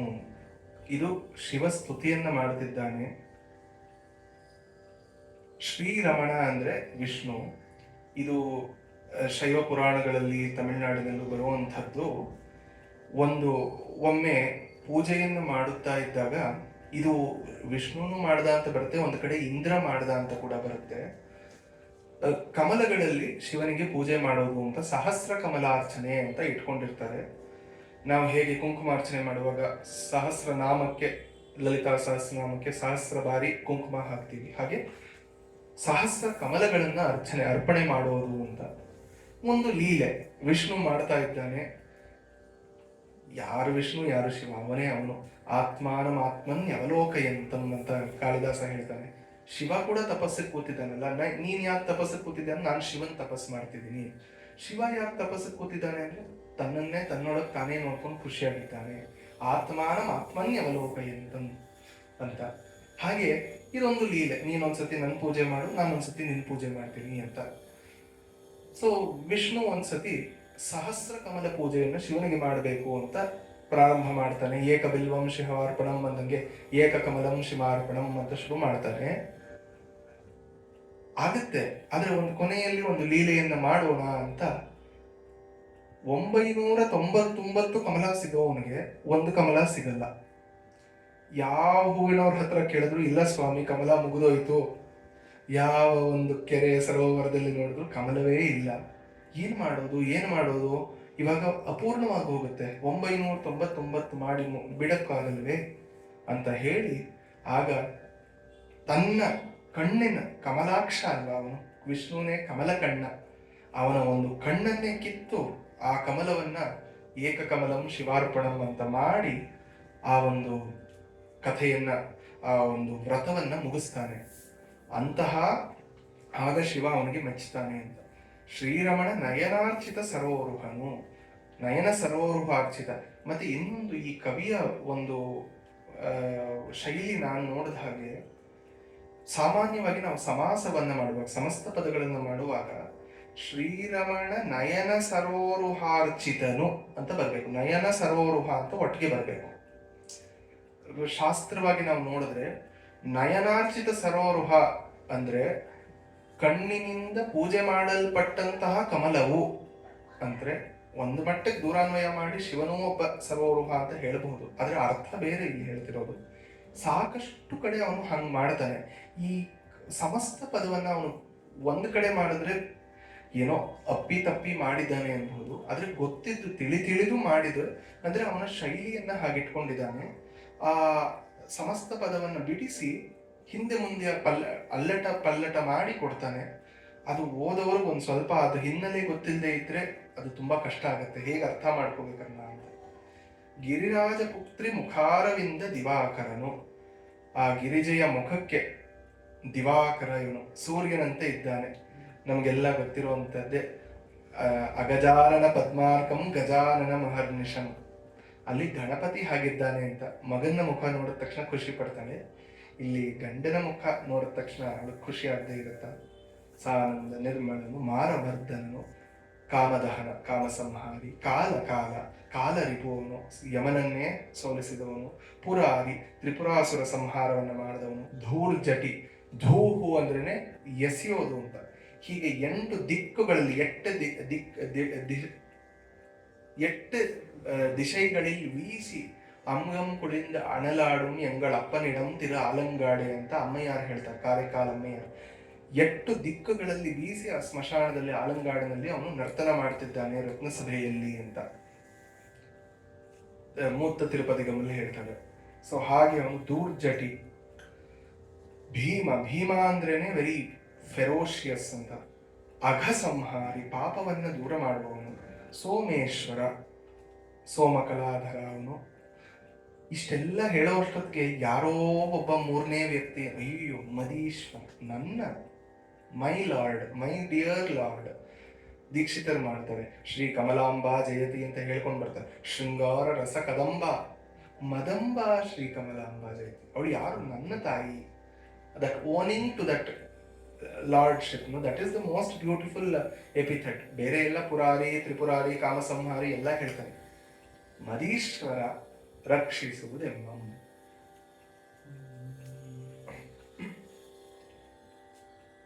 ಕಮಲ ಭವ ಶಿರಹಸ್ತನು ಕಮಲ ಕಮಲ ಸಖ ಶತಕೋಟಿ ತೇಜನು ಕಮಲ ನಾಭಾರ್ಚಿತ ಪದನು ಧೃತಿ ಕಮಲ ರಿಪುಜೂಟ ಕಮಲ ಸಖ ಸುತ ರುಂಡಮಾಲನು ಕಮಲ ನಯನ ಸುಪುತ್ರ ದಹನನು ಆ ಮಮ ಸೋಮೇಶ್ವರ ಮದೀಶ್ವರ ರಕ್ಷಿಸುವುದಂ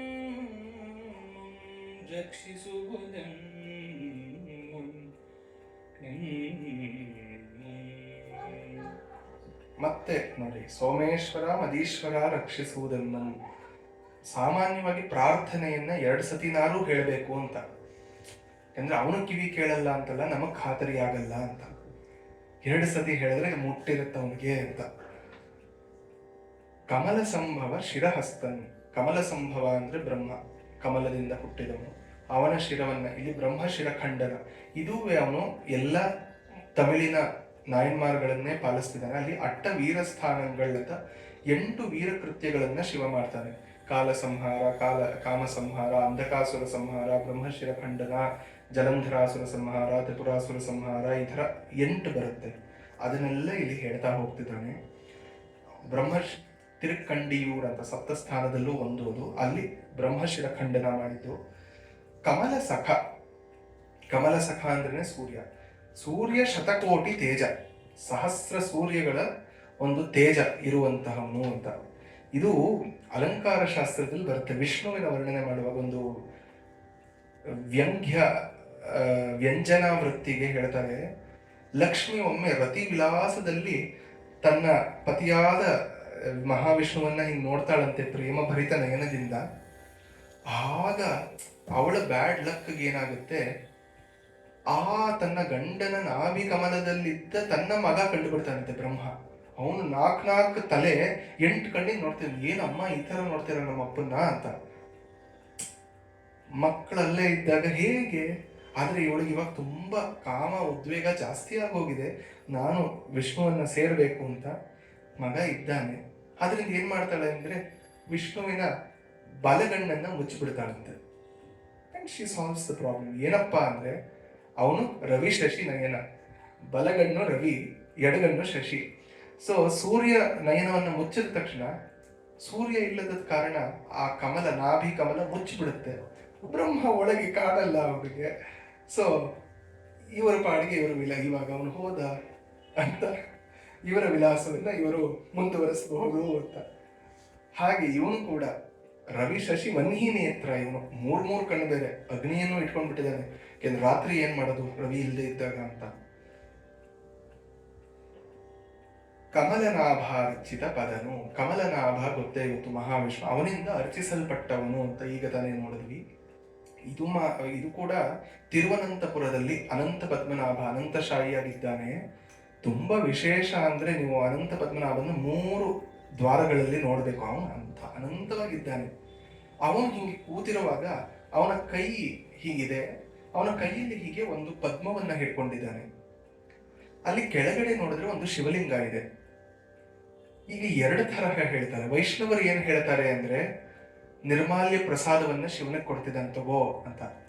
ಶೈವರು ಏನ್ ಹೇಳ್ತಾರೆ, ಶಿವನಿಗೆ ಅರ್ಚನೆ ಮಾಡ್ತಿದ್ದಾನೆ, ಕಮಲವನ್ನ ತಗೊಂಡು ಏಕಪದ್ಮಂ ಶಿವಾರ್ಪಣಂ ಅಂತ ಅರ್ಚನೆ ಮಾಡಿ, ನೀವು ಹೆಂಗಾರು ತಗೊಳ್ಳಿ, ಅಲ್ಲಿ ಶೈವ ವೈಷ್ಣವ ಸಮಾಗಮ ಬಂತ ಸಾಕು ಅಂತ.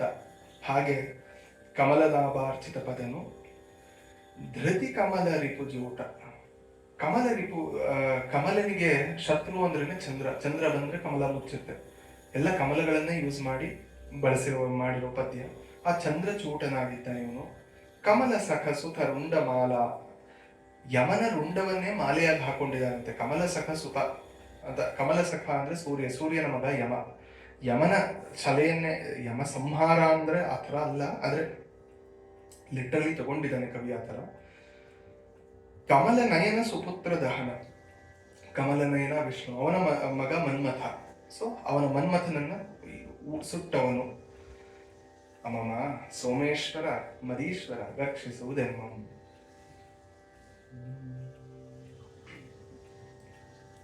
ದೇವಭಕ್ತ ಕುಟುಂಬ ಶಾಶ್ವತ, ದೇವ ಶರಣಾಂ ಬೋಧಿಸಿತಕರ,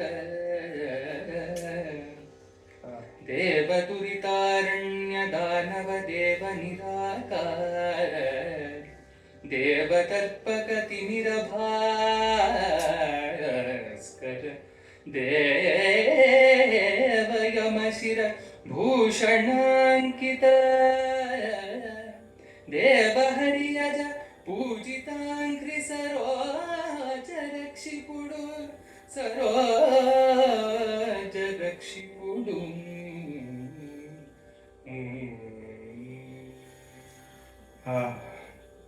ದೇವ ಎಂಥವನು ಅವನು, ಭಕ್ತ ಕುಟುಂಬ. ಅವನಿಗೆ ಎಷ್ಟು ಜನ ಅಂದ್ರೆ ಶಿವಭಕ್ತರೆಲ್ಲ ಕುಟುಂಬವೇ ಅವನಿಗೆ. ಶಿವಭಕ್ತರ ಅಲ್ಲದೆ ಇರೋರು ಅವನ ಕುಟುಂಬವೇ. ಮಗ ಏನಾರು ಹೋಗಮ್ಮ ನನ್ಗೆ ಇಷ್ಟನೇ ಇಲ್ಲ ಅಂದ್ರೆ ತಾಯಿ ಬಿಟ್ಬಿಡ್ತಾಳ, ಅವನು ಇಷ್ಟ ಇಲ್ಲ ಅಂತ ಅವನು ಇವತ್ತಿಂದ ನನ್ನ ಮಗನೇ ಅಲ್ಲ ಅಂತ. ಹಾಗೆ ಜಗತ್ತಿಗೆ ಜಗತಃ ಪಿತರವು ಒಂದೇ ಪಾರ್ವತಿ ಪರಮೇಶ್ವರವು ಅಂತ ಹೇಳ್ತೀವಲ್ಲ. ಬಾಂಧವ ಶಿವಭಕ್ತಾಶ್ಚ ಸ್ವದೇಶೋ ಭುವನತ್ರಯಂ ಅಂತ. ಶಿವಭಕ್ತರೆಲ್ಲರೂ ಬಂಧುಗಳೇ. ಮತ್ತೆ ಅಯಂ ನಿಜ ಪರೋವೇತ್ತಿ ಗಣನಾ ಲಘುಚೇತಸ. ತುಂಬಾ ನೀಚ ಮಟ್ಟದ ಯೋಚನೆಯಲ್ಲಿ ಇವ ಯಾರವ ಇವ ಯಾರವ, ಇವ ನಮ್ಮವ ಇವ ನಮ್ಮವ ಅಂತ ಹೇಳಿ, ಇವನು ಬೇರೆ ಇವನು ನಮ್ಮವನು, ಇವನು ನಂಗೆ ತುಂಬಾ ಚೆನ್ನಾಗಿ ಗೊತ್ತು, ಅವರು ಪರವಾಗಿಲ್ಲ, ಆ ಥರ ಲಘು ಚೇತಸ ಉದಾರ ಚರಿತಾನ. ಯಾರಿಗೆ ಔದಾರ್ಯ ಇದೆಯೋ ವಸುಧೈವ ಕುಟುಂಬಕಂ, ವಸುಧ ಈ ಭೂಮಿಯೇ ಒಂದು ಕುಟುಂಬ ಅವರಿಗೆ. ಅದರಲ್ಲಿ ಶಿವನನ್ನ ಕೇಳಬೇಕೆ, ಭಕ್ತ ಕುಟುಂಬಿ ಅವನು. ಇದನ್ನೇ ಕುಮಾರವ್ಯಾಸನಿಂದ ಅಚ್ಚಾಗಿ ತಗೊಂಡ್ಬಿಟ್ಟಿದ್ದಾನೆ. ಅವನಲ್ಲಿ ಭಕ್ತ ಕುಟುಂಬಿ ಸಾರಥಿಯ ಒಲಿದ ಅರ್ಜುನಗೆ ಅಂತ ಹೇಳ್ತಾನೆ, ಭಕ್ತ ಕುಟುಂಬಿ ಅಂತ ಹೇಳ್ತಾನೆ. ಇಲ್ಲಿ ಅದನ್ನೇ ತಗೊಂಡಿದ್ದಾನೆ. ದೇವ ಭಕ್ತ ಕುಟುಂಬ ಶಾಶ್ವತ ದೇವ ಶರಣಾಂಬೋಧಿ ಸಿತಕರ. ಶರಣರು ಶಿವಶರಣರು ಯಾರ್ಯಾರು ಶಿವಭಕ್ತರಿದ್ದಾರೋ ಅವರ ಅಂಬೋಧಿ, ಅವರ ಸಾಗರಕ್ಕೆ ನೀ ಸಿತಕರ, ಚಂದ್ರನಂತೆ. ಚಂದ್ರ ಬಂದ ತಕ್ಷಣ ಅಮಾವಾಸ್ಯೆ ಹುಣ್ಣಿಮೆಯಲ್ಲಿ ನೀವು ನೋಡಿದ್ರೆ ಹೀಗೆ ಹೀಗೆ ಮೇಲೆ ಮೇಲೆ ಉಕ್ಕಿ ಏಳುತ್ತೆ. ಹಾಗೆ ಈ ಶರಣರೆಲ್ಲ ನಿನ್ನ ನೋಡಿದ್ರೆ ಓ ಹೋ ಹೋ ಹೋ ಅಂತ ಹೇಳ್ತಾರೆ. ಮನಸ್ಸಿನಲ್ಲಿ ಒಂದು ಉಕ್ಕಿ ಬರುತ್ತೆ ಆನಂದ ಅವರಿಗೆ. ದೇವ ದುರಿತಾರಣ್ಯ ದಾವ, ದುರಿತ ಅರಣ್ಯ, ನಮ್ಮ ಕಷ್ಟಗಳು ಅನ್ನುವ ಕಾಡಿಗೆ ನೀ ಕಾಡಗಿಚ್ಚಿದ್ದಂಗೆ ಎಲ್ಲವನ್ನು ಸುಟ್ಟು ಹಾಕ್ಬಿಡ್ತೀಯ ಒಂದು ಕ್ಷಣಕ್ಕೆ. ನಿರಾಕಾರ. ನೀನೇನು ಲಿಂಗವ, ಲಿಂಗೋದ್ಭವನ, ನಟರಾಜನ, ಏನು? ನಿರಾಕಾರ ನಿರ್ಗುಣ ಪರಬ್ರಹ್ಮ. ಇದನ್ನ ಸರ್ಪಭೂಷಣ ಶಿವಯೋಗಿಗಳು ಹೇಳ್ತಾರೆ. ನಿನ್ನ ಸುಗುಣದ ಸಿರಿಯು ಇನಿದು ಭಿಕ್ಷಾವೃತ್ತಿ. ನಿಂದು ಬರೀ ಭಿಕ್ಷಾವೃತ್ತಿ. ಸುಗುಣ ತಗೊಂಡ್ರೆ ಅಯ್ಯೋ ಅದನ್ನು ತಗೊಂಡು ನಾ ಏನ್ ಮಾಡ್ಲಿ? ನಿನ್ನ ನಿರ್ಗುಣ ಸುಖವ ನೋಡೆ ಕೇಳುವಲವು ಅಥವಾ ನೋಡೆ ಕೇವಲವು. ಅದು ಕೇವಲ ನಿರ್ಗುಣ ಅಂದ್ರೆ ಹೇಗೆ? ಅದನ್ನು ಗೊತ್ತೇ ಆಗಲ್ಲ ನನಗೆ. ಆದ್ರಿಂದ ಇನ್ನಿದೊಂದನೇ ಬೇಡುವೆನು, ಎನಗೆ ನಿನ್ನೆಯ ಭಕ್ತಿಯನ್ನೇ ಕೊಡು ಗುರು ಸಿದ್ಧ ರೂಪ ಅಂತ ಕೇಳ್ಕೊತಾರೆ. ಭಕ್ತಿ ಒಂದು ಕೊಡಪ್ಪ, ನೀನು ಏನು, ನೀನು ಸಗುಣನೋ ನಿರ್ಗುಣನೋ ನನಗೆ ಗೊತ್ತಾಗಲ್ಲ ಅಂತ. ಯಾರು ಹಾಕೋ, ನನಗೆ ಭಕ್ತಿ ಕೊಡು ಅಂತ. ದರ್ಪಕ ತಿಮಿರ ಭಾಸ್ಕರ. ಒಂದು ಕ್ರೋಧಾತ್ ಭವತಿ ಸಮೋಹ, ಸಮೋಹ ಸ್ಮೃತಿ ವಿಭ್ರಮಃ ಅಂತ ಭಗವದ್ಗೀತೆಯಲ್ಲಿ ಏನು ಹೇಳ್ತಾರೋ ಹಾಗೆ ದರ್ಪ, ನಮಗೆ ಅಹಂಕಾರ ಯಾವತ್ತು ಬರುತ್ತೋ ಅದರಿಂದಲೇ ನಮಗೆ ಮೊದಲು ತಿಮಿರ, ಅದೇ ಒಂದು ಪರದೆ ಪೊರೆ. ಅದಕ್ಕೆ ಭಾಸ್ಕರ, ಆ ಕತ್ತಲನ್ನು ಹೋಗಿಸುವವನೇನು. ಯಾರ್ಯಾರ ಅಹಂಕಾರವನ್ನ ಕಳೆದಿಲ್ಲ ಶಿವ. ತಿರುಗಿ ಹೇಳ್ತಾರೆ, ಯಮ ಶಿರಭೂಷಣ ಅಂಕಿತ ದೇವ, ಹರಿ ಅಜ ಪೂಜಿತ ಅಂಘ್ರಿ ಸರೋಜ. ಹರಿ ಬ್ರಹ್ಮರಿಂದ ಪೂಜಿತವಾದ ಪಾದನೆ ರಕ್ಷಿಸುವುದು. ತರುಣಿ ಸಂಚಲನೆ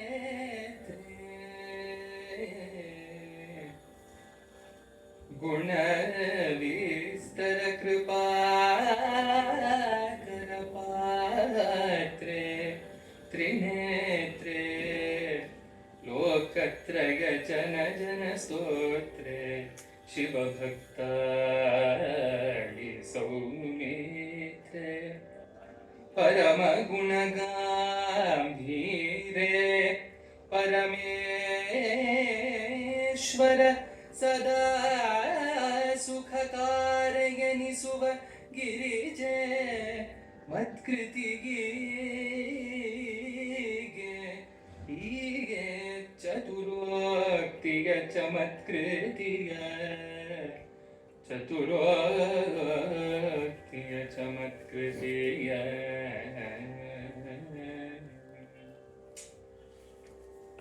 ನನ್ನ ಆರಾಧ್ಯ ದೈವಗಳು ಲಲಿತಾ ಪರಮೇಶ್ವರಿ. ಶಬ್ದಜಾಲಮಶೇಷಂತು ಧತ್ತೆ ಸರ್ವಸ್ಯ ವಲ್ಲಭ ಅಂತ ಏನೇನು ನಾನು ಮಾತಾಡ್ತೀನೋ, ಏನೇನು ನನ್ನ ಬಾಯಿಂದ ಬರುತ್ತೋ, ಯಾರದ್ದೇ ಆಗಲಿ ಆ ಶಬ್ದ ಜಾಲ ಏನಿದೆಯೋ ಅದು ಧತ್ತೆ, ಅದನ್ನ ಹಿಡಿದಿರೋದೆ ಡುಧಾಂಗ್ ಧಾರಣ ಪೋಷಣೆಯೋ ಅಂತ ಧಾತು. ಧತ್ತೆ ಸರ್ವಸ್ಯ ವಲ್ಲಭ, ಸರ್ವನ ವಲ್ಲಭೆ, ಶರ್ವಾಣಿ ಹಿಡಿದಿದ್ದಾಳೆ ಅದನ್ನೆಲ್ಲ. ಯಾಕೆಂದ್ರೆ ಅಲ್ಲೂವೆ ವಾಗರ್ಥಾವಿವ ಸಂಪೃಕ್ತೋ ಬಂದಾಗ ವಾಕ್ ಅನ್ನೋದು ಪಾರ್ವತಿ, ಅರ್ಥ ಅನ್ನೋದು ಪರಮೇಶ್ವರ. ಅರ್ಥ ಗೊತ್ತಿರುತ್ತೆ ನಮ್ಗೆ, ಹೇಳಕ್ಕೆ ಮಾತಿಲ್ದಿದ್ರೆ ಪ್ರಯೋಜನ ಏನು? ಅರ್ಥ ಗೊತ್ತಾಗಿ ಏನು ಹೇಳೋ, ಅದು ಅದು ಬರಲ್ಲ ಮಾತು. ಅವಳೆ ಆ ವಾಕ್ ಸ್ವರೂಪಿಣಿ. ಮತ್ತೆ ಏನಿದ್ರು ಲೇಡಿ ಡಾನ್. ಬರೀ ಒಬ್ಬ ದೇವಸ್ಥಾನದ ಮುಂದೆ ಶಿವ ಅಂತ ಕೂತಿದ್ನಂತೆ. ಏನಯ್ಯ ಶಿವ ಅಂತ ಕೂತಿದ್ಯಾ? ಶಕ್ತಿ ಇಲ್ಲ ಸ್ವಾಮಿ, ಶಿವ ಅಂತ ಕೂತಿದ್ದೀನಿ. ಶಕ್ತಿ ಶಿವ ಎರಡೂ ಇರಬೇಕು. ಶಿವಶಕ್ತಿ ಸಮಾಯೋಗ ಇದೆ, ಬರೀ ಶಿವ ಅನ್ನೋದೇ ನಮ್ಗೆ ಆಗೋದು. ಆದ್ರಿಂದ ಶಕ್ತಿಯನ್ನ ಉಪಾಸನೆ ಮಾಡ್ತಿದ್ದಾನೆ. ತರುಣಿ ಅವಳು ಯಾವಾಗ್ಲೂ ಬಾಲೆ, ಅಪೀತ ಕುಚಾಂಬ ಅಂತಾನೆ ಇದ್ದಾಳೆ, ಉನ್ನಾಮುಲೆಯಮ್ಮ ಅಂತಾನೆ ಕರೀತಾರೆ. ಯಾವತ್ತು ಕನ್ಯಾಕುಮಾರಿ, ಕನ್ಯಕೆ ಅವಳು ತರುಣಿ. ಇಲ್ಲಿ ಕನ್ಯಕೆ ಅಲ್ಲ, ತರುಣಿ. ಇಲ್ಲಿ ಚಂಚಲ ನೇತ್ರ, ಚಂಚಲ ನೇತ್ರ, ಚಪಲ ನೇತ್ರೆ ಅವಳು. ಗುಣವಿಸ್ತರ ಕೃಪಾಕರ ಪಾತ್ರೆ ತ್ರಿನೇತ್ರೆ, ಇದೆಲ್ಲ ಅರ್ಥ ಆಗುವಂಥದ್ದು. ಲೋಕತ್ರಯ ಜನಗಣ ಸ್ತೋತ್ರೆ, ಲೋಕತ್ರಯದ ಜನಗಣ ಏನಿದೆ ಅವರಿಂದ ಸ್ತೋತ್ರ ಸ್ತುತಿ ಮಾಡುವಂಥವ್ರು. ಶಿವಭಕ್ತಾಳಿ ಸೌಮಿತ್ರೆ, ಶಿವಭಕ್ತಿ ಎಷ್ಟು ತುಂಬಾ ಇಷ್ಟವಾದದ್ದು ನನಗೆ ಈ ಒಂದು ಫ್ರೇಸ್. ಶಿವಭಕ್ತಾಳಿ ಸೌಮಿತ್ರೆ, ಶಿವಭಕ್ತ ಕೂಟಕ್ಕೆ ಸುಮುಖಳಾಗಿದ್ದಾಳೆ ಅವಳು, ಅದು ತುಂಬಾ ಬೇಕು.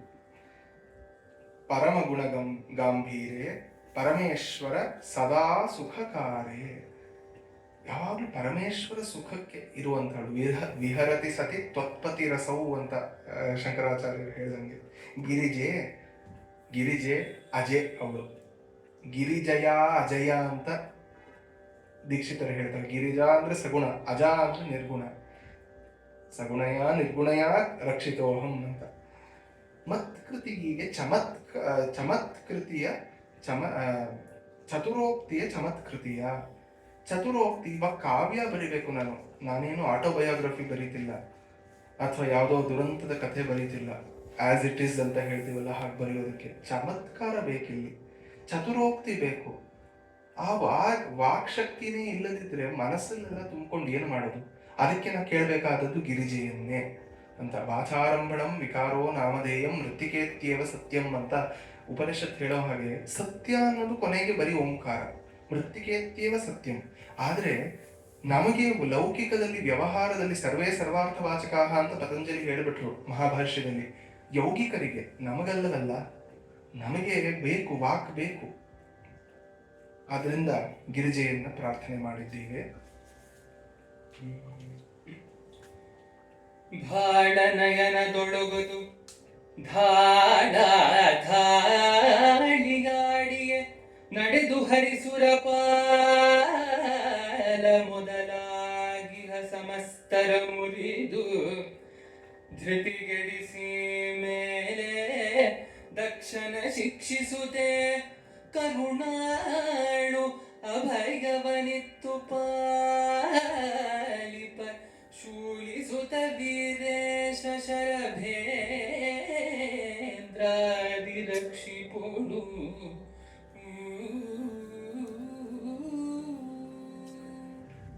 ವೀರಭದ್ರ ಶರಭೇಶ್ವರ ಒಂದೆಯ ಬೇರೆಯ ಅಂದ್ರೆ ಶಿವ ವಿಷ್ಣುನೇ ಒಂದೇ ಅಂದ್ಮೇಲೆ ಇದು ಬೇರೆ ಆಗಕ್ಕೆ ಸಾಧ್ಯವಿದೆ.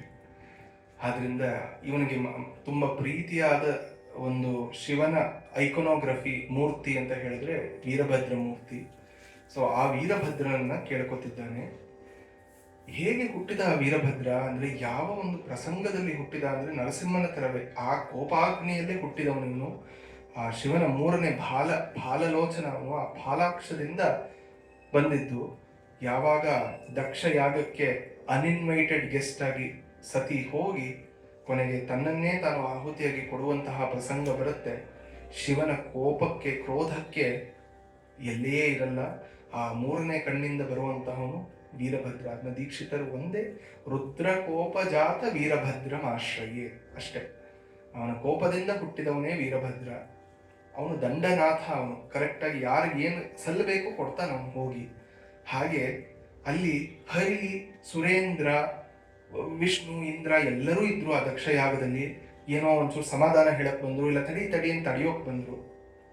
ಎಲ್ಲರನ್ನು ದಾಟ್ಕೊಂಡು ಅವನು ಮೊದಲು ಎಲ್ಲಿ ಅವನು ದಕ್ಷ ಪ್ರಜಾಪತಿ, ಆಮೇಲೆ ನಿಮ್ಮನ್ನೆಲ್ಲ ನೋಡ್ಕೋತೀನಿ, ಶಿವನ ಕರೆದೇ ಇರುವಂತಹ ಯಾಗಕ್ಕೆ ನೀವು ಅದು ಹೇಗೆ ಬಂದ್ರಿ ಅಂತ ಮೊದಲು ದಕ್ಷನನ್ನ ನೋಡ್ಕೋತೀನಿ ಅಂತ ಹೋಗಿ ಆ ದಕ್ಷನ ತಲೆಯನ್ನ ತರಿದಂತಹ ಈ ಯಾರು ವೀರೇಶ ಶರಭೇಂದ್ರ ಇದ್ದಾನೆ, ರಕ್ಷಿಪುದು ಅಂತ ಕೇಳ್ಕೊತಿದ್ದಾನೆ. ಧರೆಗೊಳಗೆ ಧಟರ ಮುರಿದು ಸುರರನು ಕುರುಳು ಗಡಿಸಿ ಹಿರಣ್ಯ ಕನನಪ್ಪು ಹರಿಸಿ ಕರುಳನು ಹಾರಲಿಕ್ಕೆಯ ರಕ್ತವನು ಸುರಿದು ಮರುಳುಗೊಂಡಿಹ ನಾರಸಿಂಹನ ಶಿರವ ಮುರಿದ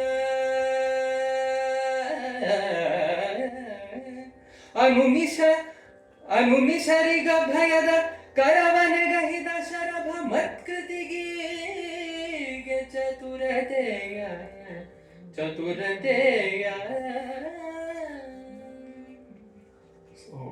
ಮಂಗಳವನ್ನ ಮಾಡುವಾಗ ಇಷ್ಟ ದೇವತಾ ಮಂಗಳ, ಸಮುಚಿತ ದೇವತಾ ಮಂಗಳ ಅಂತ ಇದೆ. ಇಷ್ಟ ದೇವತಾ ಮಂಗಳ ನನಗ್ ಪ್ರೀತಿಯಾದ ದೇವರನ್ನ ಮಂಗಳಾಶಾಸನ ಮಾಡ್ತೀನಿ. ಹೇಗೆ ಕಾಳಿದಾಸನಿಗೆ ಶಿವ ಅಂದ್ರೆ ಪರಮ ಪ್ರೀತಿ, ರಘುವಂಶ ಇರೋದು ವಿಷ್ಣು ಮೇಲೆ, ಆದ್ರೂ ಅವ್ನು ಮೊದಲು ಹೇಳೋದು ವಾಗರ್ಥ ಸಂಪೃಕ್ತವಂತ ಪಾರ್ವತಿ ಪರಮೇಶ್ವರವು ಅಂತ ಮಂಗಳ ಮಾಡ್ಬಿಡ್ತಾನೆ. ಇದು ಇಷ್ಟ ಮಂಗಳ.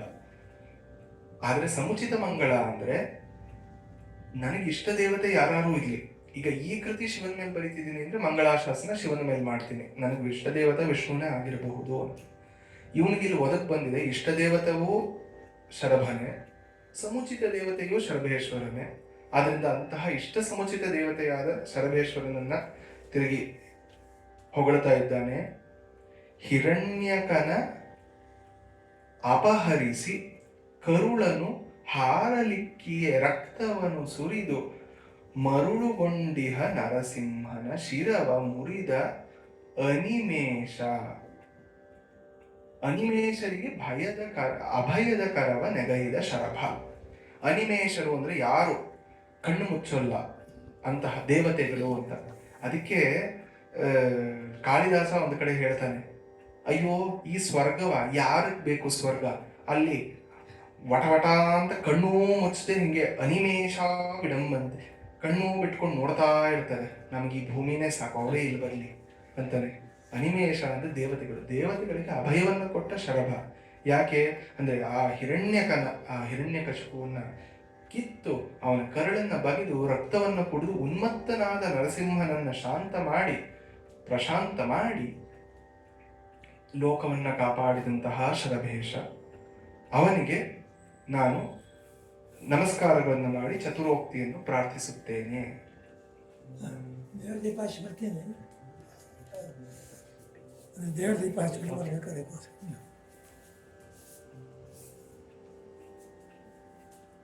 ಧರೆಗೊಳಗೆ ಅಜನಧಿಕ ಅಜನಿಂಪಿರಿದು ಹರಿಯ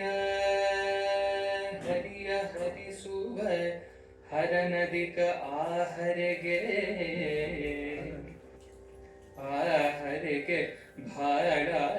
ಭಾಳಾಂಬಕದ ಗುರಿಯಧಿಕ ಉರಿಯೊಳು ತಿಸಿದ ವೀರಭದ್ರನು ಹಿರಿದಧಿಕ ಆ ವೀರಭದ್ರೆಗೆ ಕರಮಾಧಿಕನಿಯೇ ಶರಭಮೂರ್ತಿ ಯದತ್ಯಧಿಕವೆನಲು.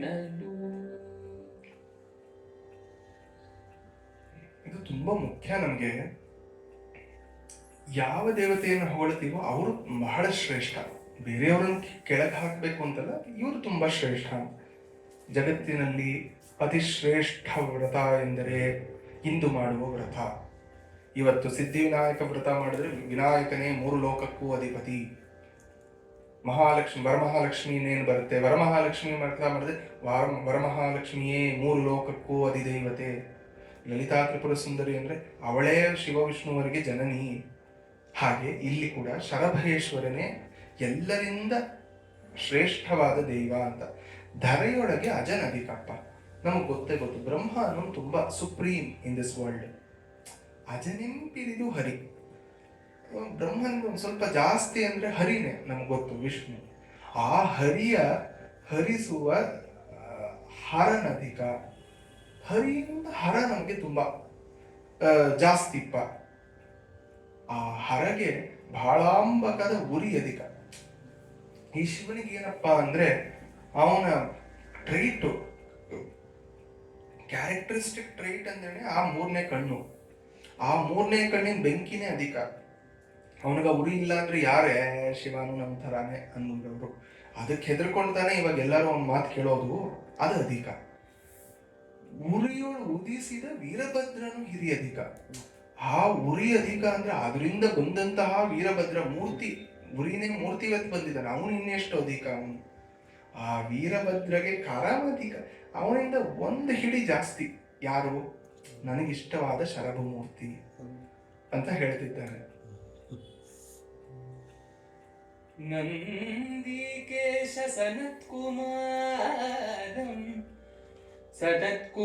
ಸನತ್ಕುಮಾರಂಗೆಂದನೀ ವಾಕ್ಯವನು ಸೂತಂ ಗಂದೊರೆದನಾವೇಶ ಕನ್ನಡದ ಕಥಾರಸಕ್ಕೆ ತಂದು ಪೇಳುವನೀ ಸುಧಾಶ್ರುತ ವೃಂದವನು ಚತ್ತವಿಸಿ ಶರಣರು ಇಂದುಧರ ಸುತ ಶರಭಮೂರ್ತಿಗಳ ಚಂದವನು.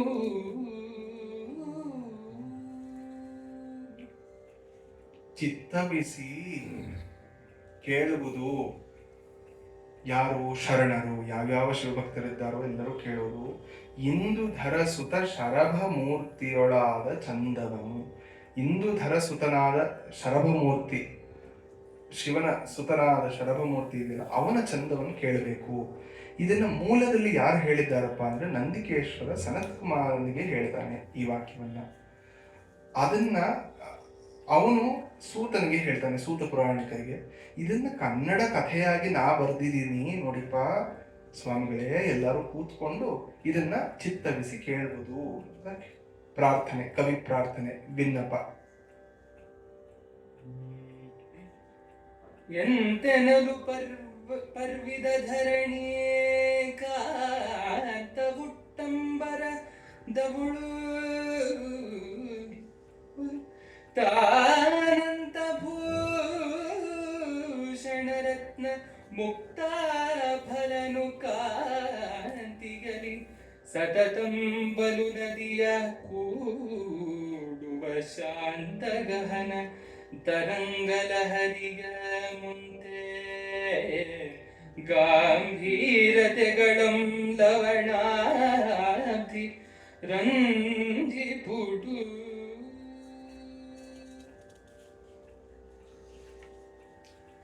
ಲವಣಾಬ್ಧಿ ಕ್ಷಾರ ಸಮುದ್ರ.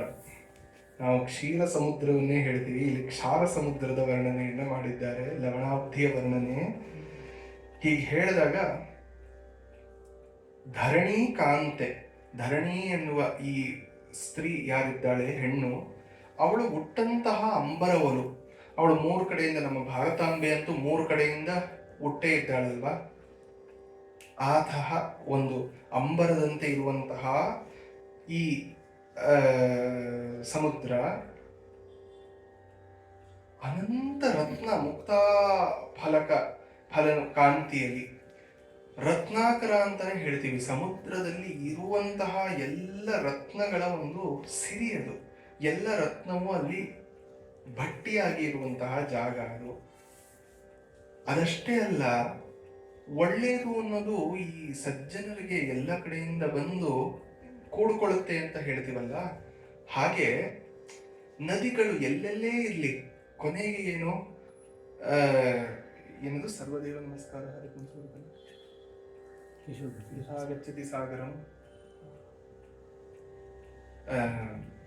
ಸರ್ವದೇವ ನಮಸ್ಕಾರ ಕೇಶವಂ ಪ್ರತಿ ಗಚ್ಚತಿ ಅಂತ ಹೇಳ್ತೀವಿ. ಆಕಾಶಾತ್ ಪತಿತಂತೋಯಂ ಯಥಾ ಗಚ್ಚತಿ ಸಾಗರಂ. ಆಕಾಶದಿಂದ ಬಿದ್ದ ನೀರು ನದಿ ಅಂತ ಎಲ್ಲೇ ಆಗ್ಲಿ, ಯಾವುದು ನೈಲ್ ವಾಟರು ಯಾವುದು ಗಂಗಾ ನದಿ ಗೊತ್ತಿಲ್ಲ, ಹೋಗಿ ಕೊನೆಗೆ ಯಾವುದೋ ಒಂದು ಸಮುದ್ರವನ್ನ ಸೇರ್ಬೇಕು. ಸಮುದ್ರಗಾಮಿನಿ ಅಂತಾನೆ ಹೆಸರು ನದಿಗೆ. ಅಂತಹ ನದಿ, ಆ ನದಿಗಳೆಲ್ಲ ಹೋಗಿ ಕೂಡುವಂತಹ ಜಾಗ ಶಾಂತ. ಸಮುದ್ರ ಅಂದ್ರೇನೆ ಶಾಂತ. ಹೌದು, ಆರ್ಭಟನೂ ಇರುತ್ತೆ, ರಭಸವೂ ಇರುತ್ತೆ, ಆದ್ರೆ ಸಮುದ್ರ ಅಂದ ತಕ್ಷಣ ಒಂದು ಪೀಸ್ ಆಫ್ ಮೈಂಡ್ ಅಂತ. ಅದಕ್ಕೆ ಈ ಪೇಂಟರ್ಸು, ಈ ಆರ್ಟಿಸ್ಟ್ಸ್ ಎಲ್ಲ ಹೋಗಿ ಸುಮ್ಮನೆ ಸಮುದ್ರದ ಹತ್ರ ಎಲ್ಲೋ ವನದ ಮಧ್ಯ ಕೂತ್ಕೋತಾರೆ, ಶಾಂತಿ ಬೇಕು ಮನಸ್ಸಿಗೆ ಯೋಚಿಸೋಕೆ ಅಂತ. ಮತ್ತೆ ಅಷ್ಟೇ ಗಹನ ಆಳ. ಇವಾಗ ಏನಾಗ್ತಿದೆ, ಕಲೆಗಳಲ್ಲಿ ವಿಸ್ತಾರ ಜಾಸ್ತಿ ಆಗ್ತಿದೆ, ಸಮುದ್ರಕ್ಕೆ ವಿಸ್ತಾರವೂ ಇದೆ, ಆಳ ಇಲ್ಲ, ಆಳ ಕಮ್ಮಿ ಆಗ್ತಾ ಇದೆ. ಎಲ್ಲ ಮೇಲ್ಮೇಲೆ ಆನ್ ದ ಸರ್ಫೇಶಿಯಲ್ ಲೆವೆಲ್ ಅಲ್ಲಿ ನಿಭಾಯಿಸ್ಬಿಟ್ಟೆ ಇವತ್ತು ಅನ್ನೋದಾಗ್ತಾ ಇದೆ. ಸಂಗೀತವಾಗ್ಲಿ, ನೃತ್ಯವಾಗ್ಲಿ, ಗಮಕ ಅಂತೂ ಹೌದೇ ಹೌದು. ಆದ್ರೆ ವಿಸ್ತಾರ ಒಂದು ಸಾಲಲ್ಲ, ಆಳ ಕೂಡ ಬೇಕು. ಆಳ ಇದ್ರೆ ಬದುಕಬಲ್ಲೆ ಅನ್ನೋದು ಗೊತ್ತಾಗುತ್ತೆ. ಬರೀ ಆಳ ಇದ್ರೆ ಏನಾಗುತ್ತೆ, ನನಗೆ ಗೊತ್ತಿರೋ ಒಂದು ಜಾಗವನ್ನೇ ಅಗಿತಾ ಇರ್ತೀನಿ, ಕುಮಾರವ್ಯಾಸನ ಬಿಟ್ಟು ಬೇರೆ ಓದಕ್ಕಾಗಲ್ಲ ಅಂತಾಗತ್ತೆ. ವಿಸ್ತಾರ ಕೂಡ ಬೇಕು. ಆದ್ರೆ ಮೊದಲು ಆಳ, ಆಮೇಲೆ ವಿಸ್ತಾರ. ಇವತ್ತು ಬರೀ ವಿಸ್ತಾರ ಆಗ್ತಿದೆ, ಆಳಕ್ಕೆ ಹೋಗ್ತಾನೆ ಇಲ್ಲ ನಾವು. ಅಂತಹ ತರಂಗ ಲಹರಿ. ಆದ್ರೆ ಅಟ್ ದ ಸೇಮ್ ಟೈಮ್ ಶಾಂತ, ಆಳ, ವಿಸ್ತಾರ ಅಂದ ತಕ್ಷಣ ಸ್ಟ್ಯಾಟಿಕ್ ಅಂದ್ರೆ ಇಲ್ಲ. ಪರಿವರ್ತನಶಾಲಿನಿ ಪ್ರಕೃತಿ ಅಂತ ಹೇಳ್ತಾರೆ. ನವನವೋನ್ಮೇಷ ಶಾಲಿನಿ ಪ್ರತಿಭಾ. ಒಂದೊಂದು ಕ್ಷಣಕ್ಕೂ ಅದು ಬದಲಾಗ್ತಾ ಇರುತ್ತೆ. ಗಮಕ ಕಲೆಯೇ ಆಗಲಿ, ನಾವು ನಮ್ಮ ಅಜ್ಜ ಹಾಕಿದ ನೇಣ ಆಲದ ಮರ ಅಂತ ನಾವು ನೇಣು ಹಾಕೊಳಕ್ಕಾಗಲ್ಲ. ಪ್ರತಿ ಕ್ಷಣದಲ್ಲಿ ವ್ಯತ್ಯಾಸ ಆಗುತ್ತೆ. ಸಂಗೀತ ಎಷ್ಟು ವ್ಯತ್ಯಾಸ ಆಗಿದೆ. ಹೀಗೆ ಹಾಡ್ತಿದ್ರ 50 ವರ್ಷದ ಮುಂಚೆ? ಇಲ್ಲ. ಹಾಗೆ ಈ ತರಂಗಗಳು ಏನಿದೆ, ಅಲೆ ಅಲೆ ಅಲೆ ಅಲೆಯಾಗಿ ಒಂದು ಅಲೆಯಿಂದ ಇನ್ನೊಂದು ಅಲೆ ಭಿನ್ನ. ಈ ಅಲೆ ಎಲ್ಲಿ ಹೋಯ್ತು ಗೊತ್ತಿಲ್ಲ, ಸಮುದ್ರವೇ ಆಗೋಯ್ತು. ಅಲೆ ಬೇರೆನಾ? ಲಹರ್ ಢೂಂಡೆ ಸಾಗರಕ್ಕೋ, ಕಪಡಾ ಢೂಂಡೆ ಸೂಟ್, ಜೀವ್ ಢೂಂಡೆ ಬ್ರಹ್ಮಕ್ಕೋ, ತೀನೋ ಊಟ್ಕೆ ಊಟ್ ಅಂತ ಕಬೀರ್ ಹೇಳ್ತಾರೆ. ಆ ತರಂಗ ಸಮುದ್ರವನ್ನು ಹುಡುಕೋತಂತೆ. ಎಲ್ಲಿದೆ? ಎರಡು ಒಂದೇ, ಆದ್ರೆ ಬೇರೆ. ಹಾಗೆ ಜೀವ ಬ್ರಹ್ಮರು ಬೇರೆಯೇ, ಒಂದೇ. ಅಂತಹ ಲವನಾಬ್ಧಿ ರಂಜಿಪುದು. ಸತತ ತೆರೆ ತೆರೆಯ ನೂರ ನೂರೆಗ ಬುದ್ಬುದ ತರತರಂಗಳ ಕೂಟ ಕೂಟ ಕೂಟ ಕೂಟೋತ್ಕರಿಯ ದಾವರ್ತಗಳ ತುಂತುರಿನಿಂದ ಸಿಂಪಡಿಸಿ ಪಿರಿಯ ಘೋಷ ಘೋಷ ಮುಖರೋತ್ಕರ ಮಕರ ತಿಮಿ ತಿಮಿಯ ಕಶ್ಯಪ ಹೊರೆಯ ಕಶ್ಯಪನಾಳದಿಂದೊಪ್ಪಿದುದು ಜಲರಾಶಿ ಜಲರಾಶಿ, ಆ ಸಮುದ್ರ ವಾರಿಧಿ ವಾರಾನ್ನಿಧಿ ಹೇಗೆ ಒಪ್ಪಿತು ಅಂದ್ರೆ, ಯಾವಾಗ್ಲೂ ನೋಡಿ ಒಂದು ಇದು ನೀರು ನದಿಯಾಗ್ಲಿ ಸಮುದ್ರವಾಗ್ಲಿ ಯಾವಾಗ ಚಂದ ಅಂದ್ರೆ ಅದರಲ್ಲಿ ಜೀವಜಂತುಗಳಿರ್ಬೇಕು. ನಿರ್ಜೀವವಾದ ನೀರನ್ನ ಯಾರು ನಾಯಿ ಕೂಡ ಮೂಸಲ್ಲ, ಗೊತ್ತು ಅದಕ್ಕೆ ಜೀವ ಇಲ್ಲ ಅಂದ್ರೆ ಅದ್ರಲ್ಲಿ ಏನೋ ತಪ್ಪು ಅಂತ. ಅದರಿಂದ ಜಲದಲ್ಲಿ ಜೀವ ಇರಬೇಕು, ಮೀನು ಅಲ್ಲಿ ಇಲ್ಲಿ ಓಡಾಡ್ತಿರ್ಬೇಕು, 4 ಮೊಸಳೆಗಳಿರ್ಬೇಕು. ನಮಗ್ ಬೇಡ ಅಂದ್ರೆ ಏನೂ ಇರಬಾರ್ದು ಅಂತೆ, ನಾವು ತಿನ್ನುವಂಥ ಮೀನು ಮಾತ್ರ ಇರಬೇಕು, ಬೇರೆ ಯಾವುದು ಬೇಕಾಗಿಲ್ಲ ಅಂತನ. ಹಾಗೆ ಇದರಲ್ಲಿ ತೆರೆ ತೆರೆ ತೆರೆ ನೋಡಿ, ಆ ದ್ವಿರುಕ್ತಿ ಎಷ್ಟು ಚೆನ್ನಾಗಿ. ತೆರೆ ತೆರೆಗಳು, ನೊರೆ ನೊರೆಗಳು, ತೆರೆ ಇದೆ, ಅದರ ಮೇಲಿನ ಬುದ್ಬುದ, ನೊರೆ ಬುದ್ಬುದ ಎಲ್ಲವೂ ಇದೆ. ಅಷ್ಟೇ ಅಲ್ಲ, ಆವರ್ತಗಳು ಇದೆ, ಸುಳಿಗಳು. ಅದೇ ಅದಕ್ಕೆ ಆವರ್ತ ನಾಭಿ ಅಂತಾನೆ ಹೇಳ್ತಾನೆ ಕಾಳಿದಾಸ. ಆ ಒಂದು ನದಿಯನ್ನ ಹೇಳ್ತಾ ಇದ್ದಾಗ, ಚರ್ಮಣ್ಮತಿ ನದಿಯನ್ನ ಹೇಳುವಾಗ ಮೇಘದೂತದಲ್ಲಿ ಹೇಳ್ತಾನೆ ಆವರ್ತನಾಭಿ ಅಂತ. ಆವರ್ತವೇ ಹೊಕ್ಕಳಂತೆ ಇದೆ ಆ ನದಿಗೆ ಅಂತ. ಅವಳು ತನ್ನ ಹೊಕ್ಕಳನ್ನ ಇದು ಮಾಡಿ ಚರ್ಮಣ್ಮತಿಯಲ್ಲಿ ಇನ್ನೊಂದು ನದಿಗೆ ಆ ಮೇಘನನ್ನ ಕರೀತಾಳಂತೆ, ಬಾ ನೀನು ನನ್ನ ಪ್ರಿಯತಮನೆ ಬಾ, ಇಲ್ಲಿಂದ ರಸವನ್ನ ಹೀರು. ಏನು ಶೃಂಗಾರ! ಆ ಆವರ್ತ, ಆವರ್ತಗಳು. ಅದಷ್ಟೇ ಇಲ್ಲ ನೋಡಿ, ತುಂತುರು. ಈ ತುಂತುರು ಅನ್ನೋ ಪದವೇ ನನಗೆ ತುಂಬಾ ಇಷ್ಟ. ಹಿಂಗೆ ಮಳೆ ಬಂದಾಗ ಒಳಗೆ ನಿಂತಿರು ಒಂದು ತುಂತುರು ಮುಖದ ಮೇಲೆ ಹಿಂಗೆ ಅನ್ನುತ್ತೆ. ಅದು ತೊಯಿಸಲ್ಲ, ಖುಷಿ ಆಗುತ್ತೆ ಒಂಥರ. You feel fresh. ಇವಾಗ ಮೇಕಪ್ ಆರ್ಟಿಸ್ಟ್ ಎಲ್ಲ ಮಾಡ್ತಾರೆ. ನಾನು ಭರತನಾಟ್ಯ ಮೇಕಪ್ ಮಾಡ್ಕೊಳ್ಳುವಾಗ ನನಗೆ ಅಭ್ಯಾಸ ಇದೆ.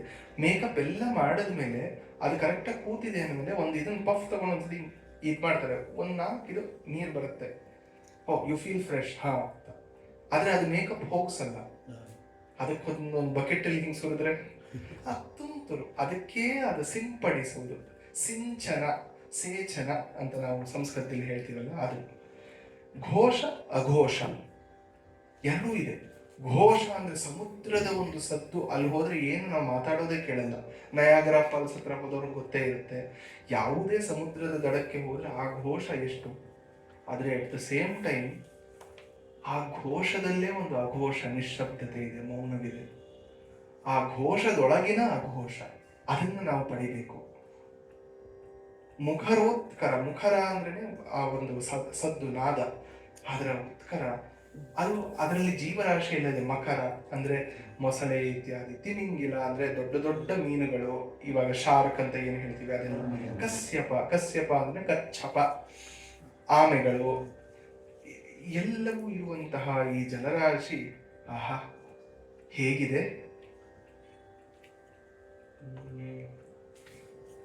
ಜಲದಿ ಮಧ್ಯದ ಜಂಬೂದ್ವೀಪದೊಳಗೆಗೆ ಕರು ಬಿಟ್ಟಂತೆ ಮೆರೆವ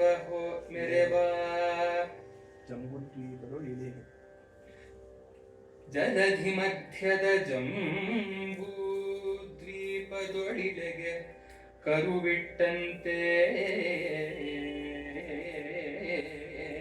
ಮೆರೆವ ಹೊಳೆವ ಕನಕಾಚಲೆ ಕನಕಾಚಲೆ. ದಕ್ಷಿಣ ಭಾರತ ಖಂಡದಲ್ಲಿ ಪುಲಿಶ ಅಘಕುಲ ನಗಕ್ಕೆ ಮುಕ್ತಿಗೆ ತಿಲಕ ಪಾಪಗೆ ಬಡಬಾ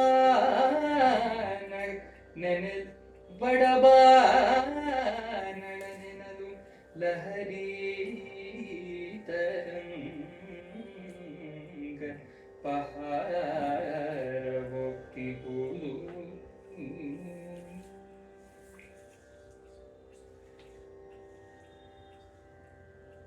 ಸಂಸಾರ ಜನದುಪಕಾರ ಅಘ ಸಂಹಾರ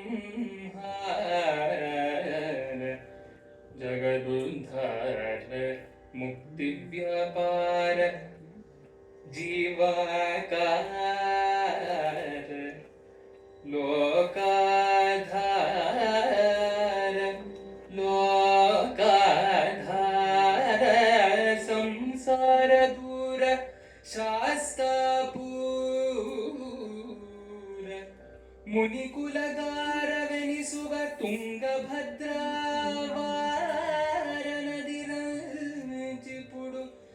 ರಂಚಿಪುದು ಕಣ್ಗೆ ವಿಚಿತ್ರವೆನಂತಲೂ ವಿಚಿತ್ರವೆಂತನೂ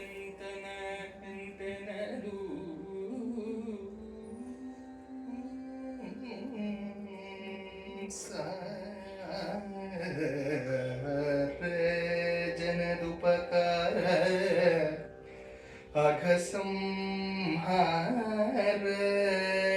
ಜಗ ಜಗ ಉದ್ಧಾರ ಮುಕ್ತಿ ವ್ಯಾಪಾರ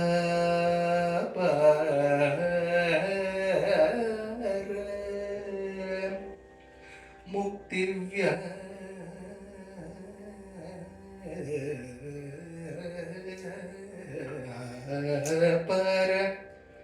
ಮುಕ್ತಿ ವ್ಯಾಪಾರ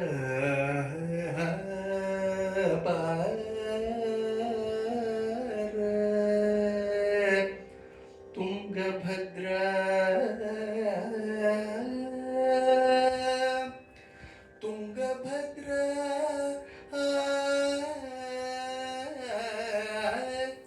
ತುಂಗಭದ್ರಾ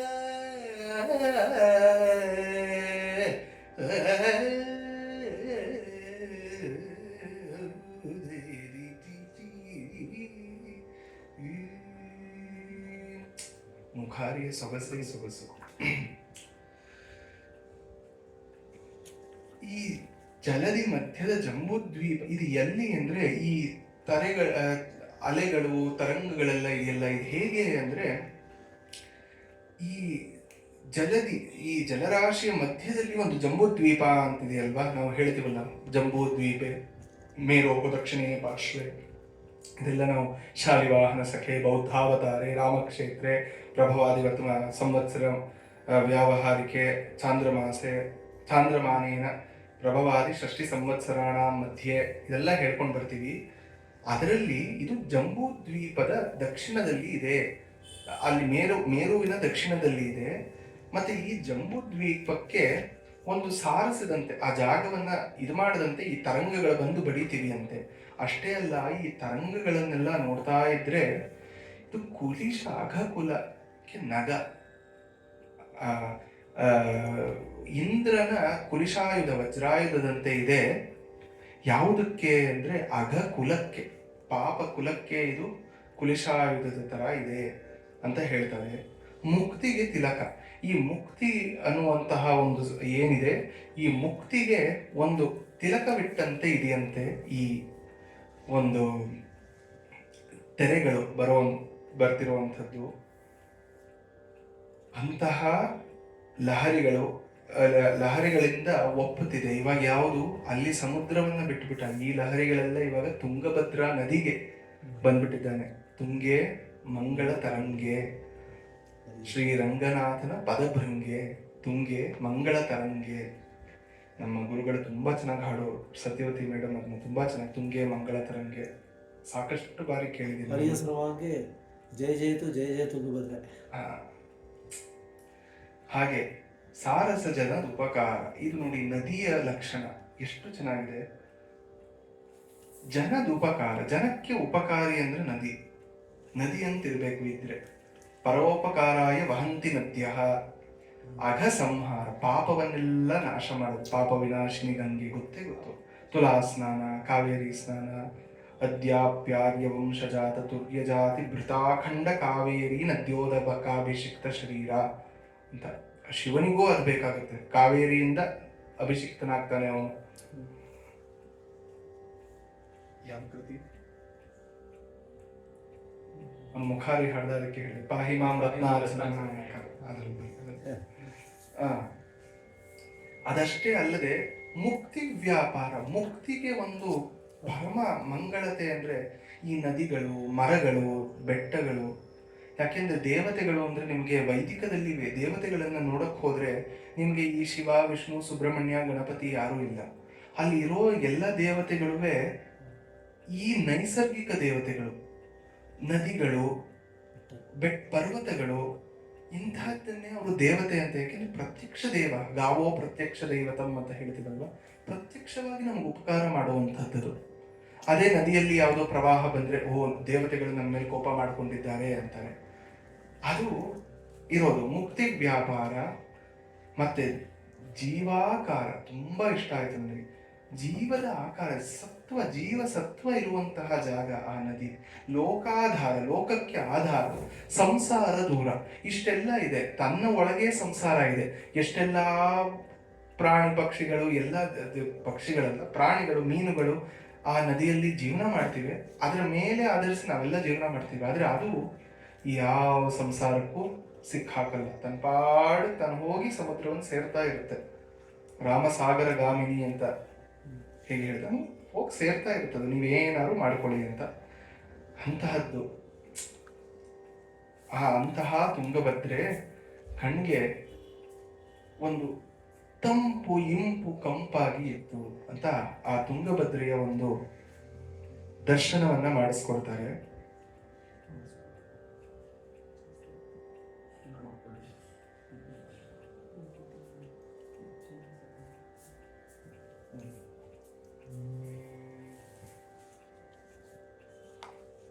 ಅದು ವಿರೂಪಾಕ್ಷನ ಮನೋರಥದೊದಗು ಭರ್ಗನ ಚಿತ್ತದಿರವಿನ ಸದನ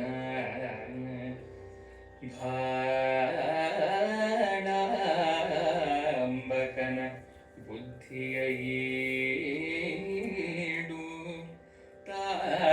ತಾಣದಲ್ಲಿ ಮದನಹರ ಓಂಕಾರ ಕೊನರಿನ ತುದಿಯ ನಿಪುದ ನದಿಯ ತೀರದಲ್ಲಿ ಒದಗಿ ಗುದುಮಾಚಲ ಪ್ರಾಳತರಾಂಗ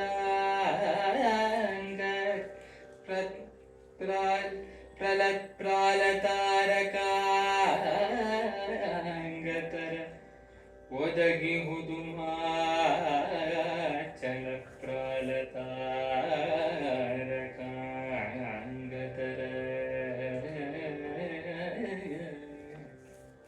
ಆ ನದಿಯ ದಡದಲ್ಲಿ ಒಂದು ಪ್ರಶಸ್ತವಾದ ಜಾಗ ಸಿಕ್ಕಿದೆ, ವೆರಿ ಪ್ಯೂರ್ ಅಂಡ್ ಪ್ರಿಸ್ಟೈನ್ ಅಂತ. ಯಾವುದರಿಂದ ಅಂದ್ರೆ ನದಿಯೇ ಇಲ್ಲಿ ಮುಂದೆ ಹಿಂದೆ ಹೇಳದಂಗೆ ಎಲ್ಲ ಪಾಪವಿದೂರೆ. ಮತ್ತೆ ಬರೀ ನದಿಯಲ್ಲ, ಇದು ವಿರೂಪಾಕ್ಷನ ಮನೋರಥದ ಒದವು ಅಂತ ಹೇಳ್ತಾರೆ. ಒದವು ಅಂದ್ರೆ ಅವನಿಗೆ ಒದವಿ ಬರೋದು, ಒದಗೋದು ಅಂತ. ವಿರೂಪಾಕ್ಷನಿಗೂ ಎಷ್ಟೇ ಆದ್ರೂ ಶಿವನುವೆ ನನಗೊಂದು ಹಾಲಿಡೇ, ಸಂಡೇ ಬೇಡವಾ ಅಂತ, ಅವನಿಗೊಂದಿನ ರಿಲ್ಯಾಕ್ಸ್ ಮಾಡ್ಕೋಬೇಕು ಅಂದ್ರೆ ತುಂಗಭದ್ರಾ ತೀರಕ್ಕೆ ಹೋಗ್ಬಿಡೋಣಪ್ಪ, ಒಂದು ವೆಕೇಶನ್, ಒಂದಿನ ಮುಂದೆ ಕೂತ್ ಬರೋಣ. ಇವಾಗಲ್ಲಿ ಹೋದ್ರೆ ಎಷ್ಟು ನಾವು ಕಸ ಹಾಕಿದೀವೋ ಗೊತ್ತಿಲ್ಲ, ಪಾಪ ಅವಾಗ ಖುಷಿಯಾಗಿ ಹೋಗ್ತಿದ್ದ. ಈಗ ನೋಡ್ಬೇಕು, ಅದಕ್ಕೆ ಹಿಮಾಲಯಕ್ಕೆ ಹೋಗ್ಬಿಟ್ಟು ನಾವು ಆಮೇಲೆ ಬೇಡ ಒಂದು ಸ್ವಲ್ಪ ಮೇಲೆ ಹೋಗೋಣ ಅಂತ. ಸೊ ಅಂತಹ ಅವನಿಗೂ ಮನೋಹರವಾದ ತಾಣ ಅದು. ಭರ್ಗನ ಚಿತ್ತದಿರವಿನ ಸದನ. ಚಿತ್ತದಿರವು, ಚಿತ್ತ ಎಲ್ಲಿ ಸ್ಥಿಮಿತದಲ್ಲಿ ಇರುತ್ತೋ, ಎಲ್ಲಿ ಸ್ಥಿಮಿತವಾಗಿ ನಿಂತು ಬಿಡುತ್ತೋ. ನಮಗೆಲ್ಲವೂ ಇಷ್ಟವೇ, ಆದ್ರೆ ಕೆಲವು ತುಂಬಾ ಇಷ್ಟ, ಕೆಲವು ಜಾಗಗಳಿಗೆ ಹೋಗ್ಬೇಕು ಅನ್ಸುತ್ತೆ ಮತ್ತೆ ಮತ್ತೆ. ಅಂತಹ ಆ ಭರ್ಗ ಶಿವನ ಒಂದು ಮನಸ್ಸಲ್ಲಿ ಯಾವಾಗ್ಲೂ ಇರುವಂತಹ, ನೆಲೆ ನಿಂತಿರುವಂತಹ ಜಾಗ ಈ ತುಂಗಭದ್ರಾ ತೀರ. ತುಂಗಭದ್ರಾ ತೀರವಾಸಿ ಅಂತಾನೆ ಅವನನ್ನ ಕರೆಯೋದು. ಪುರಂದರದಾಸರು ಹೇಳ್ತಾರೆ, ಕಂಡೆ ಕರುಣಾನಿಧಿಯಲ್ಲಿ ಗಂಗೆಯ ಮಂಡೆಯೊಳಿಟ್ಟ ದೊರೆಯ ಶಿವನ ಧರೆಗೆ ದಕ್ಷಿಣ ಕಾಶಿ ಎನಿಸುವ ಪುರ ಪಂಪಾವಾಸಿ ಅಂತ ಆ ಪಂಪೇಶ್ವರನ, ವಿರೂಪಾಕ್ಷನನ್ನ ಹೇಳ್ತಾರೆ. ಮದನಹರ, ಆ ಮದನಹರನ ಹುಂಕಾರ ಕೊನರಿನ ತುದಿ ಎನಿಪುದು. ಈ ನದಿಯಲ್ಲಿ ಅಲೆಗಳೆಲ್ಲ ಹಿಂಗ್ ಬರುತ್ತಲ್ಲ, ಎಲ್ಲಿಂದ ಹುಟ್ಟುತ್ತೆ ಅಂದ್ರೆ ಆ ಮದನನನ್ನ ಸುಟ್ಟಾಗ ಶಿವ ಹ್ಮ್ ಅಂತ ಒಂದು ಹುಂಕಾರ ಮಾಡಿದ್ನಲ್ಲ, ಅದರಿಂದ ಹಿಂಗೆ ಅಲೆಗಳು ಹುಟ್ಟಿದೆಯೋ ಅದರ ತುದಿ ಏನೋ ಚಿಗುರ್ಕೊಳ್ತು ಅಂತ. ಕೊನರೋದು ಕೊನರುವುದಯ್ಯ ಅಂತ ವಚನಕಾರರು ಹೇಳೋದು, ಅದು ಕೊನರೋದು ಅಂತ. ಅದು ಸಾಕಷ್ಟು ನಮ್ಮಪ್ಪ ನನಗೆ ಹೇಳ್ತಾ ಇರ್ತಾರೆ, ಒನಕೆ ಚಿಗುರ್ತು ಬಿಡಯ್ಯ ನಿನಗೆ ಅಂತ. ಆದರೆ ಚಿಗುರ್ಲಿಲ್ಲ. ಇಲ್ಲಿ ಆ ಚಿಗುರು, ಆ ಹುಂಕಾದ ಚಿಗುರಿನಂತೆ ಹಿಂಗೆ ಬರ್ತಿದೆಯೋ ಅನ್ನುವಂತಹ ಈ ಅಲೆಯಾದ ಪ್ರದೇಶ ತುಂಗಭದ್ರೆಯ ಪ್ರದೇಶ. ಈ ತುಂಗಭದ್ರೆಯ ಪ್ರದೇಶದಲ್ಲಿ ಮುಂದಿನ ಸಂಚಿಕೆಯವರೆಗೂ ಇರೋಣ. ಇಲ್ಲಿ ಒಂದು ಸ್ವಲ್ಪ ರಮಿಸೋಣ, ಅನಂತರ ಏನಾಗುತ್ತೆ ಕಥೆಯಲ್ಲಿ ನೋಡೋಣ.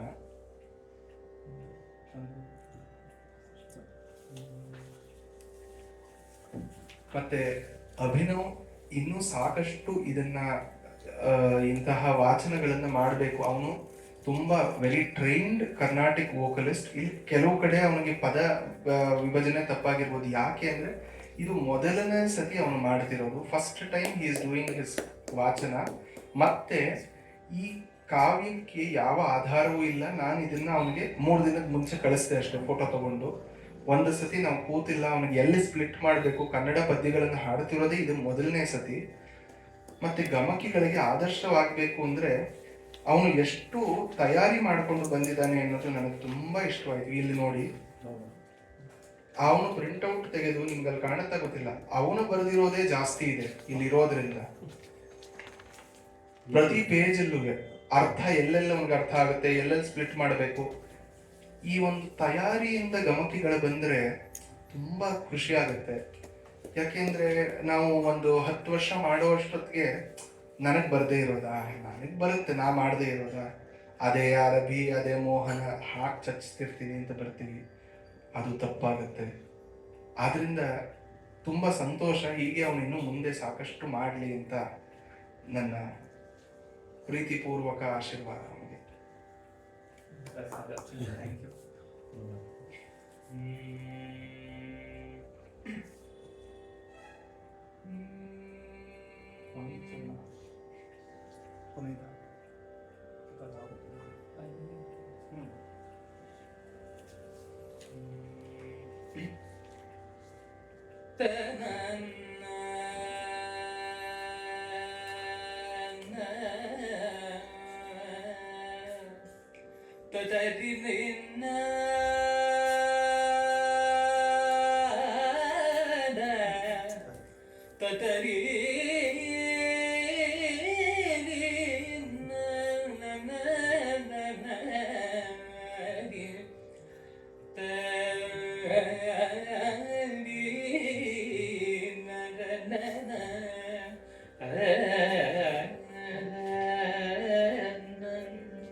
ಶಂಕರ ಮಹಾದೇವ ಸದಾಶಿವ ಶಂಭೋ ಶಂಕರ ಮಹಾದೇವ ಸದಾಶಿವ ಶಂಭೋ ಶಂಕರ ಮಹಾದೇವ ಸದಾಶಿವ ಶಂಭೋ ಶಂಕರ ಮಹಾದೇವ ಸದಾಶಿವ ಶಂಭೋ ಶಂಕರ ಮಹಾದೇವ ಸದಾಶಿವ ಶಂಭೋ ಶಂಕರ ಮಹಾದೇವ ಸದಾಶಿವ ಶಂಭೋ ಶಂಕರ ಮಹಾದೇವ ಸದಾಶಿವ ಶಂಭೋ ಶಂಕರ ಮಹಾದೇವ ಸದಾಶಿವ ಶಂಭೋ ಶಂಕರ ಮಹಾದೇವ.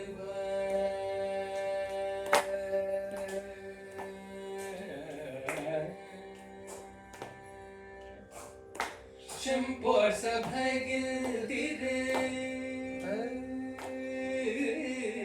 ಶಂಪೋರ್ ಸಭೆಗಿಲ್ದಿರೆ ನಟನಂ ಶೈಯುಂ ಶಂಪೋರ್ ಸಭೆಗಿಲ್ದಿರೆ ನಟನಂ ಶೈಯುಂ ಶಂಪೋರ್ ಸಭೆಗಿಲ್ದಿರೆ ನಟನಂ ಶೈಯುಂ ಶಂಪೋರ್ ಸಭೆಗಿಲ್ದಿರೆ ನಟನಂ ಶೈಯುಂ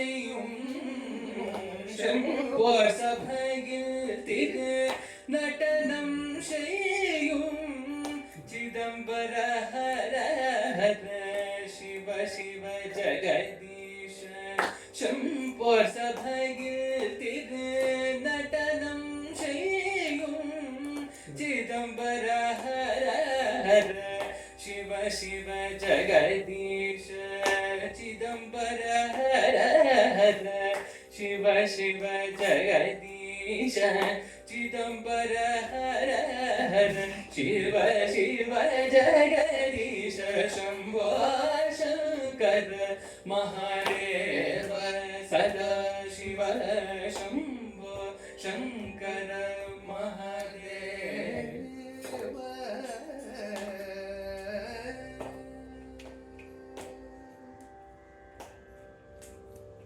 हरि ब्रह्मावक हरियोने हरि ब्रह्मावक हरियोने हरि ब्रह्मावक हरियोने चित्तं तेडिंद अन्वर्तम कुरियोने हरि ब्रह्मावक அறிவோனே சித்தம் தெளிந்த அன்பர் தமர் குறியோனே புவனங்களில் திரியும்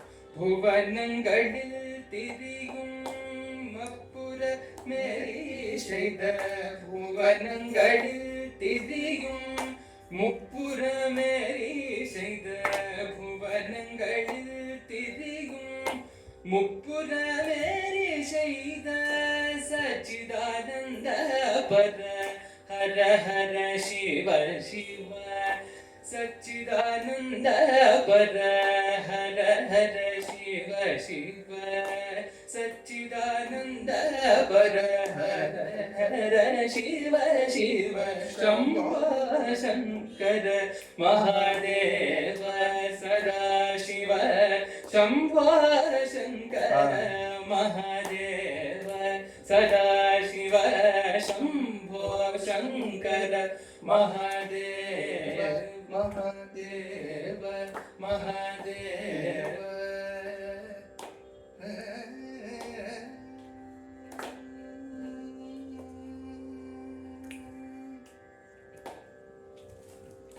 करचरणकृतं वाक्कायजं कर्मजं वा श्रवणनयनजं वा मानसं वापराधं विहितमविहितं वा सर्वमेतत् क्षमस्व जय जय करुणाब्धे श्रीमहादेव शम्भो नमांसि भूयांसि।